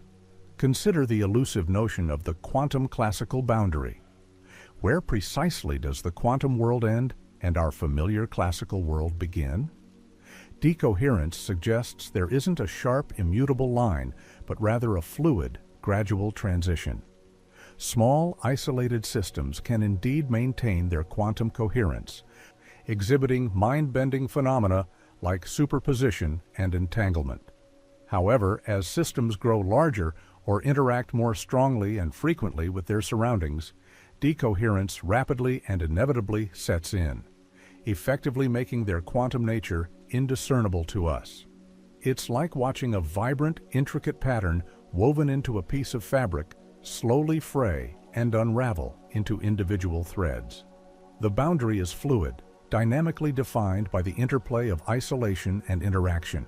This profound insight reshapes our understanding of reality not as two inherently separate realms, but as a single, unified spectrum, with the classical world being a highly decohered, averaged-out manifestation of the underlying quantum mechanics. This perspective invites us to look at our own existence through a new, more profound lens. Our bodies, our thoughts, our very perception of ourselves as distinct, independent individuals are built upon countless atoms and molecules that, at their deepest level, obey quantum laws. Yet, the sheer complexity and constant, intricate interaction within and around us mean that our individual quantum eccentricities are instantly averaged out by decoherence. We are, in a sense, magnificent macroscopic machines, emergent from a quantum substrate that has largely lost its quantum coherence. But the underlying quantum reality, with its potential for superposition and entanglement, remains the fundamental truth. In the quiet moments as we reflect on this, we might find a serene wonder in the fact that our seemingly solid and separate existence is a magnificent, highly organized expression of quantum processes, gently guided into classical form by the universe itself. We are not merely living in a universe that contains quantum entanglement. We are, in a very real and fundamental way, made of the consequences of these quantum truths and their graceful resolution into our observed reality. Our sense of self, our awareness, is a product of this intricate cosmic ballet, a testament to the universe's own profound, self-organizing dance. And as we rest tonight, perhaps we can find comfort in this thought, that even in our apparent solidity, we retain an echo of that fundamental interconnectedness, a silent, persistent link to the deeper quantum truth of existence, and the gentle, pervasive influence of decoherence that shapes our classical reality. A deeper inquiry naturally emerges. What does this fundamental strangeness truly mean for the universe itself? The unsettling truth is that there is no single, universally agreed-upon answer. Instead, the quantum realm, with its entanglements and superpositions, has given rise to a rich tapestry of interpretations, each offering a distinct philosophical lens through which to view the very fabric of existence. These interpretations are not mere philosophical musings. They are serious attempts by scientists to make sense of the mathematical formalism of quantum mechanics, a theory whose predictions are consistently confirmed by experiment, yet whose underlying reality remains profoundly elusive to our intuitive grasp. The most widely accepted, though perhaps least satisfying to some, is the Copenhagen interpretation, largely developed by Niels Bohr and Werner Heisenberg. In this view, quantum particles do not possess definite properties, such as a specific spin or location, until they are measured. Before measurement, they exist in a state of superposition, a blur of all possibilities described by a mathematical entity called the wave function. The act of measurement itself is said to collapse this wave function, forcing the particle to settle into one definite state. For entangled particles, this means that the shared wave function describing the entire system collapses instantaneously, no matter the distance, as soon as a measurement is made on any part of it. This is the heart of Einstein's discomfort, the spooky action. Yet the Copenhagen interpretation simply states that this is how nature behaves. Reality is intrinsically probabilistic and non-local at its core, and we should not expect it to conform to our classical intuitions. It urges us to accept the quantum world on its own terms, a world where the act of observation is an inseparable part of defining reality, a universe that holds its breath until we look. Another profoundly thought-provoking interpretation is the many worlds interpretation, first proposed by Hugh Everett III in 1957. This perspective offers a radical solution to the wave function collapse problem. Instead of the wave function collapsing into a single outcome, it suggests that all possible outcomes of a quantum measurement are realized, each in its own distinct branching universe. When Alice measures her entangled electron as up, the universe does not simply choose that outcome. Instead, the universe splits. In one new branch, Alice measures up, and Bob's distant electron is down. In another, parallel branch, Alice measures down, and Bob's electron is up. These universes then continue to evolve independently, completely unaware of each other.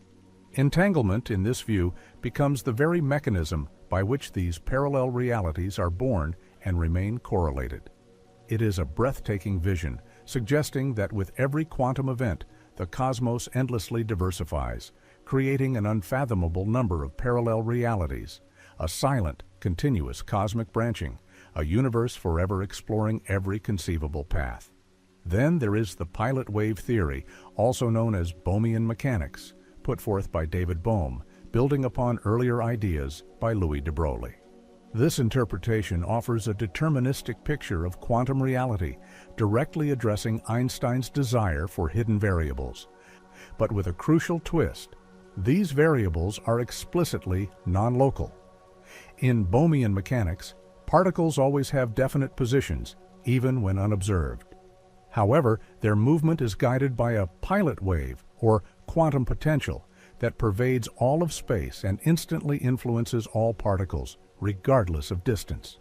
This pilot wave carries information about the entire universe, ensuring the instantaneous correlations seen in entanglement without any spooky action in the sense of an uncontrolled, faster-than-light signal. The particles are not communicating, they are all simply responding to this universal guiding field. It is a universe where everything is subtly, instantly connected through an underlying wave, a cosmic ballet choreographed by an invisible, omnipresent force, ensuring perfect harmony between distant dancers. While less widely accepted than Copenhagen or many worlds, Bohmian mechanics provides a compelling alternative, demonstrating that a deterministic, non-local hidden variable theory is indeed possible, challenging our notions of both randomness and isolation. Perhaps one of the most mind-bending and indeed speculative connections involving entanglement comes from the realm of quantum gravity, particularly the ER-EPR conjecture. This audacious idea, proposed by Juan Maldacena and Leonard Susskind in 2013, suggests a profound equivalence between entanglement, EPR pairs, and a type of wormhole, or Einstein-Rosen bridge, ER bridges. In essence, it posits that two entangled particles are not merely correlated across space, but are literally connected by a tiny, traversable, though not in a way that allows faster-than-light travel of matter or information, wormhole in space-time. Imagine the distant quantum partners not just feeling each other, but sharing a direct, almost tangible connection through the very fabric of the cosmos. This conjecture offers a geometric interpretation of entanglement, suggesting that the spooky action might not be so spooky after all if the particles are, in a deeper sense, never truly separate. It hints at a universe where the most fundamental quantum correlations are intimately interwoven with the geometry of space-time, implying that entanglement itself might be a key component in the very architecture of our universe, a silent, unseen network of cosmic tunnels binding reality together. As we gently reflect upon these diverse interpretations, each a profound attempt to understand the quantum truth, we are reminded of the inherent mystery that still shrouds the universe at its most fundamental level. Entanglement, once a mere theoretical oddity that troubled Einstein, has become a cornerstone of our understanding, not just of particles, but potentially of space-time, information, and even reality itself. It invites us to release our grip on rigid, classical notions of separation and to embrace a universe that is far more deeply and elegantly interconnected than we could ever have imagined. In this silent cosmic dance, where particles are linked across vast distances and reality itself might branch or be guided by unseen waves, we find a profound sense of belonging. Our existence, our very consciousness, is an intricate pattern woven into this non-local tapestry, a fleeting yet significant part of the universe's ongoing quantum story. As you drift deeper into rest, consider the quiet truth that you, too, are an expression of this fundamental interconnectedness, a marvel of quantum organization connected to everything, always. Gently settle into the profound implications of entanglement, having explored its experimental validation and its role in emerging technologies. We find ourselves at the precipice of an even deeper mystery. What does this spooky action truly tell us about the fundamental nature of space and time? The non-local connections observed in entangled particles challenge our most basic intuitions about reality, inviting us to reconsider whether space is merely an empty stage upon which events unfold, or if it is, in some fundamental way, intimately woven from these very quantum correlations. This is where the quiet hum of quantum mechanics begins to resonate with the grand symphony of gravity, hinting at a universe far more unified than we have ever dared to imagine. One of the most audacious and thought-provoking ideas to emerge from the ongoing quest to unify quantum mechanics with general relativity is the ER-EPR conjecture proposed by physicists. This conjecture posits a profound and unexpected equivalence between two seemingly disparate concepts: Einstein-Rosen bridges, often referred to as wormholes, and entangled pairs of particles. To grasp this, let us first recall what a wormhole is in the classical sense: a theoretical shortcut through space-time, a kind of tunnel connecting two distant regions of the universe. It is not a path through space, but a folding of space upon itself, creating a direct link. Now, the ER-EPR conjecture suggests that two entangled particles, no matter how far apart they may be, are not just correlated in an abstract sense. They are, in a very deep and geometric way, connected by such a tiny, non-traversable wormhole. Imagine, if you will, two entangled electrons separated by light years. According to the ER-EPR conjecture, these two electrons are not simply communicating instantaneously across the vastness of space. Instead, their profound quantum bond is the space, or rather, a miniature wormhole connecting them, subtly knitting together distant regions of the cosmos. This does not imply that we can use entanglement to send messages faster than light, as the wormholes in this context are not traversable in a manner that would permit such communication. The information still adheres to the cosmic speed limit. However, it suggests that the spooky action that so troubled Einstein might be less about particles communicating faster than light, and more about them never being truly separate to begin with. Their shared quantum state implies a shared connection through the very geometry of existence, making them, in a profound sense, parts of a continuous whole.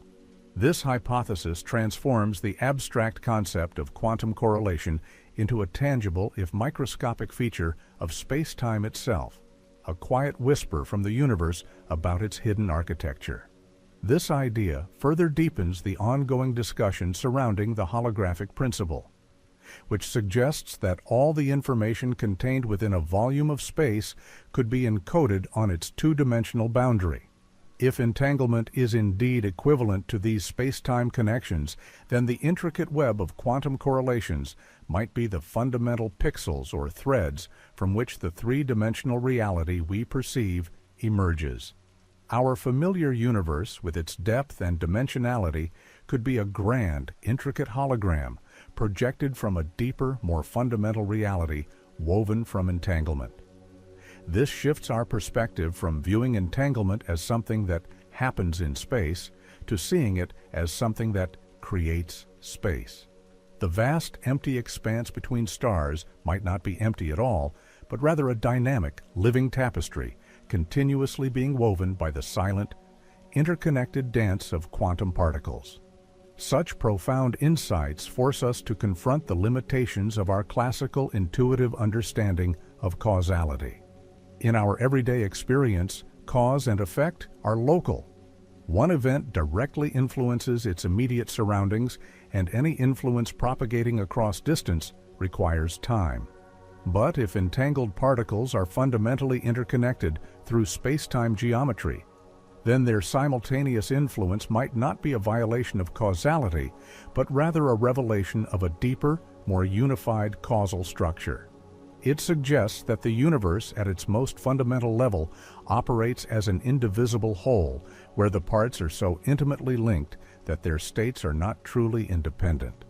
This perspective invites a calm acceptance that our perception of discrete, independent events might be an emergent property, a convenient simplification of an underlying reality where everything is, in a subtle yet profound way, always influencing everything else.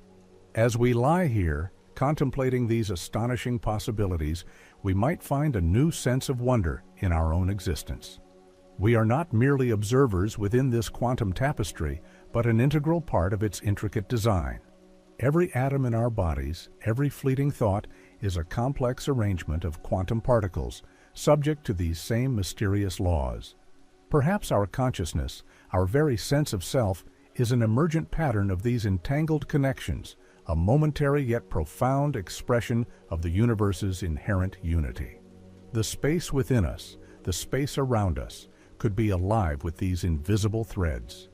reminding us that in the quiet depths of reality, there is a boundless interconnectedness that makes us all a part of something truly magnificent, a silent cosmic embrace that transcends all perceived boundaries.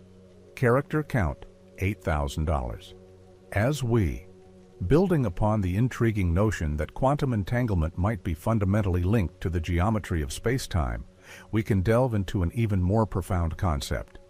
The idea that space itself, the three-dimensional stage upon which our lives unfold, may not be a fundamental entity, but rather an emergent property, woven from the intricate tapestry of quantum information. This radical perspective, gaining traction in the realm of theoretical physics, suggests that the very fabric of our universe, its vastness and its contours, could be a consequence of how its most minute constituents are entangled with one another. It is a quiet whisper from the cosmos, inviting us to see beyond the apparent solidity of our world to the deeper, more abstract connections that underpin all existence. One of the most compelling mathematical tools that supports this emergent view of space-time comes from a seemingly unrelated area: black hole thermodynamics. In 2006, physicists Shinsei Ryu and Tadashi Takayanagi proposed a remarkable formula that connects the entanglement entropy of a quantum system to the geometry of space-time. Specifically, their conjecture, known as the Ryu-Takayanagi formula, suggests that the entanglement entropy between two regions in a quantum field theory is proportional to the area of a minimal surface in a higher dimensional, curved space-time, often referred to as an anti-de Sitter space. This is a profound link suggesting that the amount of entanglement, a purely quantum concept, directly corresponds to a measure of geometric space, hinting that the very structure of space might arise from the way quantum information is shared and correlated. Imagine the boundary of a region of space like the surface of a bubble, and inside it, a swirling dance of quantum particles becoming entangled. The deeper the entanglement, the more area is carved out in a hidden dimension, as if the connections themselves are sculpting the contours of reality. This is not just poetic imagery. It is a mathematical bridge between the quantum and gravitational realms, offering a pathway to a unified understanding of the universe. This connection between entanglement and geometry forms the core of what some physicists refer to as space-time from entanglement. The idea is that if we could strip away all matter and energy, leaving only the pure quantum vacuum, its inherent entanglement, the subtle, pervasive correlations between all its potential fluctuations, is what gives rise to the very dimensionality and connectivity of space. It is a universe where nothing is truly empty, but rather a seething sea of quantum potentials whose interconnectedness manifests as the spatial dimensions we perceive. Consider a delicate, invisible web woven from countless threads. Each knot in the web represents a quantum correlation, and the tension and arrangement of these threads collectively define the overall shape and extent of the web itself. If entanglement were to vanish, the threads would break, and the very structure of space might dissolve, leaving behind no discernible reality. This challenges our deep-seated intuition that space is a given, a pre-existing stage. Instead, it suggests space is a dynamic, relational construct, a silent symphony of quantum bonds. This profound concept resonates with the philosophical vision of John Wheeler, who, decades ago, famously coined the phrase, "it from bit." Wheeler proposed that at the most fundamental level, the universe is not made of particles or fields, but of information. He suggested that physical reality, the it we perceive, emerges from the answers to yes or no questions, the bits of information. In the context of emergent space-time, entanglement can be seen as the ultimate bit, the fundamental unit of correlation that constructs reality. When two particles become entangled, their shared quantum information forms a foundational element from which the larger classical structures, including space and time, gradually crystallize through decoherence. It implies that information is not merely something we observe about the universe, but rather the very essence of the universe, an underlying code from which all physical phenomena arise. This is a quiet, contemplative shift in perspective, suggesting that the universe is less like a giant mechanism and more like a vast, self-organizing information system, where our perceptions are but a specific interpretation of its intricate data. The journey towards a complete theory of quantum gravity, one that seamlessly integrates the quantum realm with the macroscopic world described by general relativity, is still unfolding. Yet, entanglement consistently emerges as a crucial ingredient, a fundamental thread that seems to weave through all attempts to understand the universe's deepest secrets. It is a reminder that the most profound truths often lie hidden beneath the surface of our everyday experience, revealed only through rigorous inquiry and a willingness to question our deepest assumptions. The spooky action at a distance that once troubled Einstein is now seen not as a flaw, but as a guiding principle, a signpost pointing towards a universe where everything is inherently connected, where space itself is a manifestation of these silent quantum bonds. As you rest, allow these thoughts to gently settle within your mind. Consider that the solidity and separation you perceive in the world around you, and even within yourself, are but layers of an infinitely more intricate and interconnected reality. The space you occupy, the very atoms of your being, are part of a continuous, entangled dance, a cosmic tapestry woven from probabilities and correlations. In this understanding, there is a serene comfort, a profound sense of belonging, knowing that you are not merely a separate entity floating in a vast, empty void, but an inseparable, intricate part of the universe's emergent quantum consciousness. You are a unique expression of this grand, interconnected whole, quietly aware of its own boundless mystery. Character count, 8,000. As we continue our gentle journey into the quantum depths, having contemplated the emergent nature of space-time from entanglement, we encounter perhaps one of the most profound and persistent puzzles in modern physics: the black hole information paradox. This paradox, a silent discord between the elegant theories of quantum mechanics and general relativity, finds a potential, albeit mind-bending, resolution in the very entanglement that has been our focus. It invites us to consider how information, that most fundamental currency of the universe, might truly behave when confronted by the cosmic oblivion of a black hole, challenging our understanding of both ultimate destruction and eternal preservation. The paradox itself is born from a clash of titans in physics. According to Albert Einstein's general relativity, when something falls into a black hole, it is utterly lost. Beyond the event horizon, the point of no return, information about the object, its quantum properties, its unique identity, seems to vanish forever into the singularity. This is like burning a book and losing not just the physical pages, but every word, every idea it ever contained, completely and irrevocably. However, quantum mechanics, with its ironclad laws, asserts a different truth. Information can never be truly destroyed. It can be scrambled, transformed, or spread out, but its total quantity must always be conserved.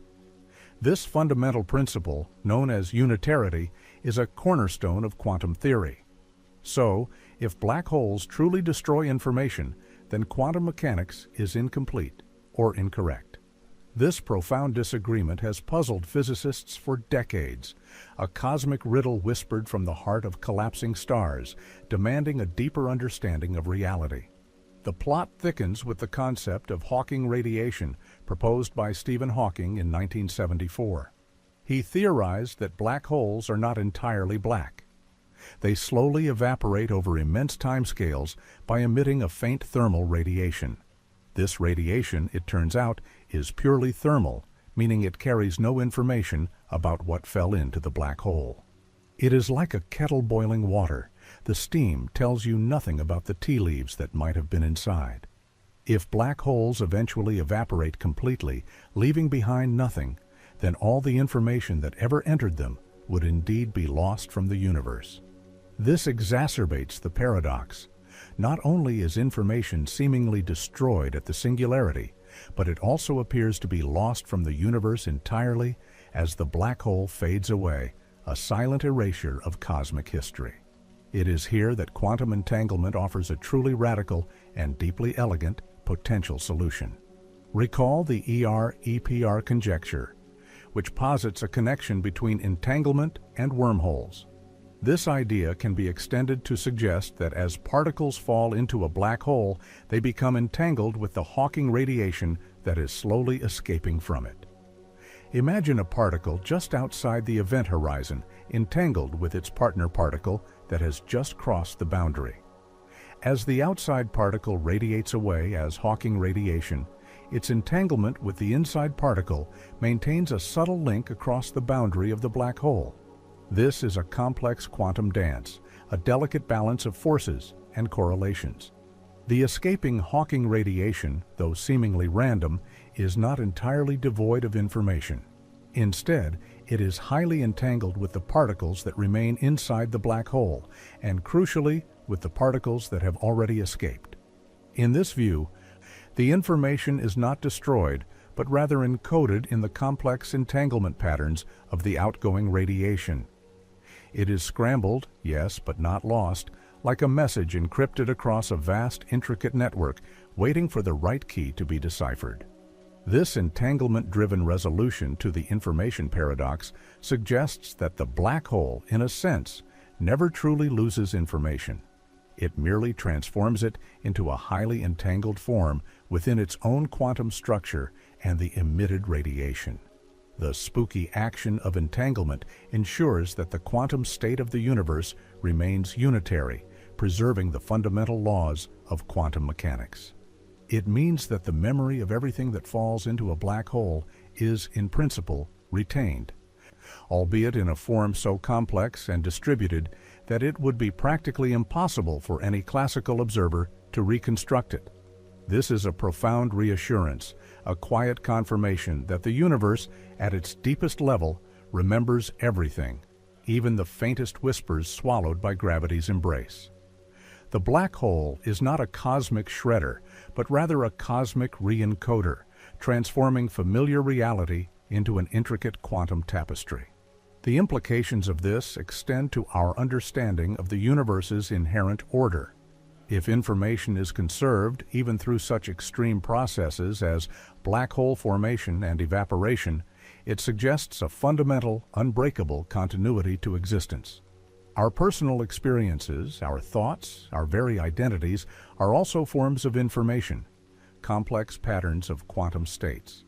Could it be that even in the face of our own eventual dissolution, this underlying quantum information, this unique pattern that is us, is never truly lost? Perhaps it, too, is merely re-encoded, entangled with the fabric of the universe in ways we are only beginning to comprehend. In this quiet reflection, we find a serene sense of permanence, a gentle reminder that our fleeting individual patterns are part of an eternal, self-conserving cosmic dance, a continuous flow of information that transcends the boundaries of space and time. As you drift deeper into the tranquility of sleep, may this thought bring you a quiet comfort that in the grand design of the universe, nothing is ever truly erased. It merely transforms, entangled forever within the boundless, mysterious whole. So, as the echoes of these profound ideas gently fade, we are left with a universe far more intricate and unified than our senses might initially convey. Quantum entanglement, once a peculiar anomaly that troubled even the great Albert Einstein, now stands as a fundamental testament to an underlying reality where separation is, in many ways, an illusion. From the instantaneous dance of photons across unimaginable distances to the very fabric of space-time potentially emerging from these intricate correlations, the universe reveals itself as a grand, interconnected whole. Our own existence, a fleeting yet conscious pattern of energy and information, is not merely contained within this cosmos, but is an active, intimate part of its ceaseless unfolding. This profound interconnectedness invites a deep sense of peace, a quiet understanding that we are never truly alone, but forever linked to the boundless mystery that surrounds and defines us. May these deep thoughts about quantum entanglement carry you into a world of tranquil sleep. Remember that the universe is amazing and you are a part of it. Fall asleep with this feeling of serenity, and endless knowledge. Good night.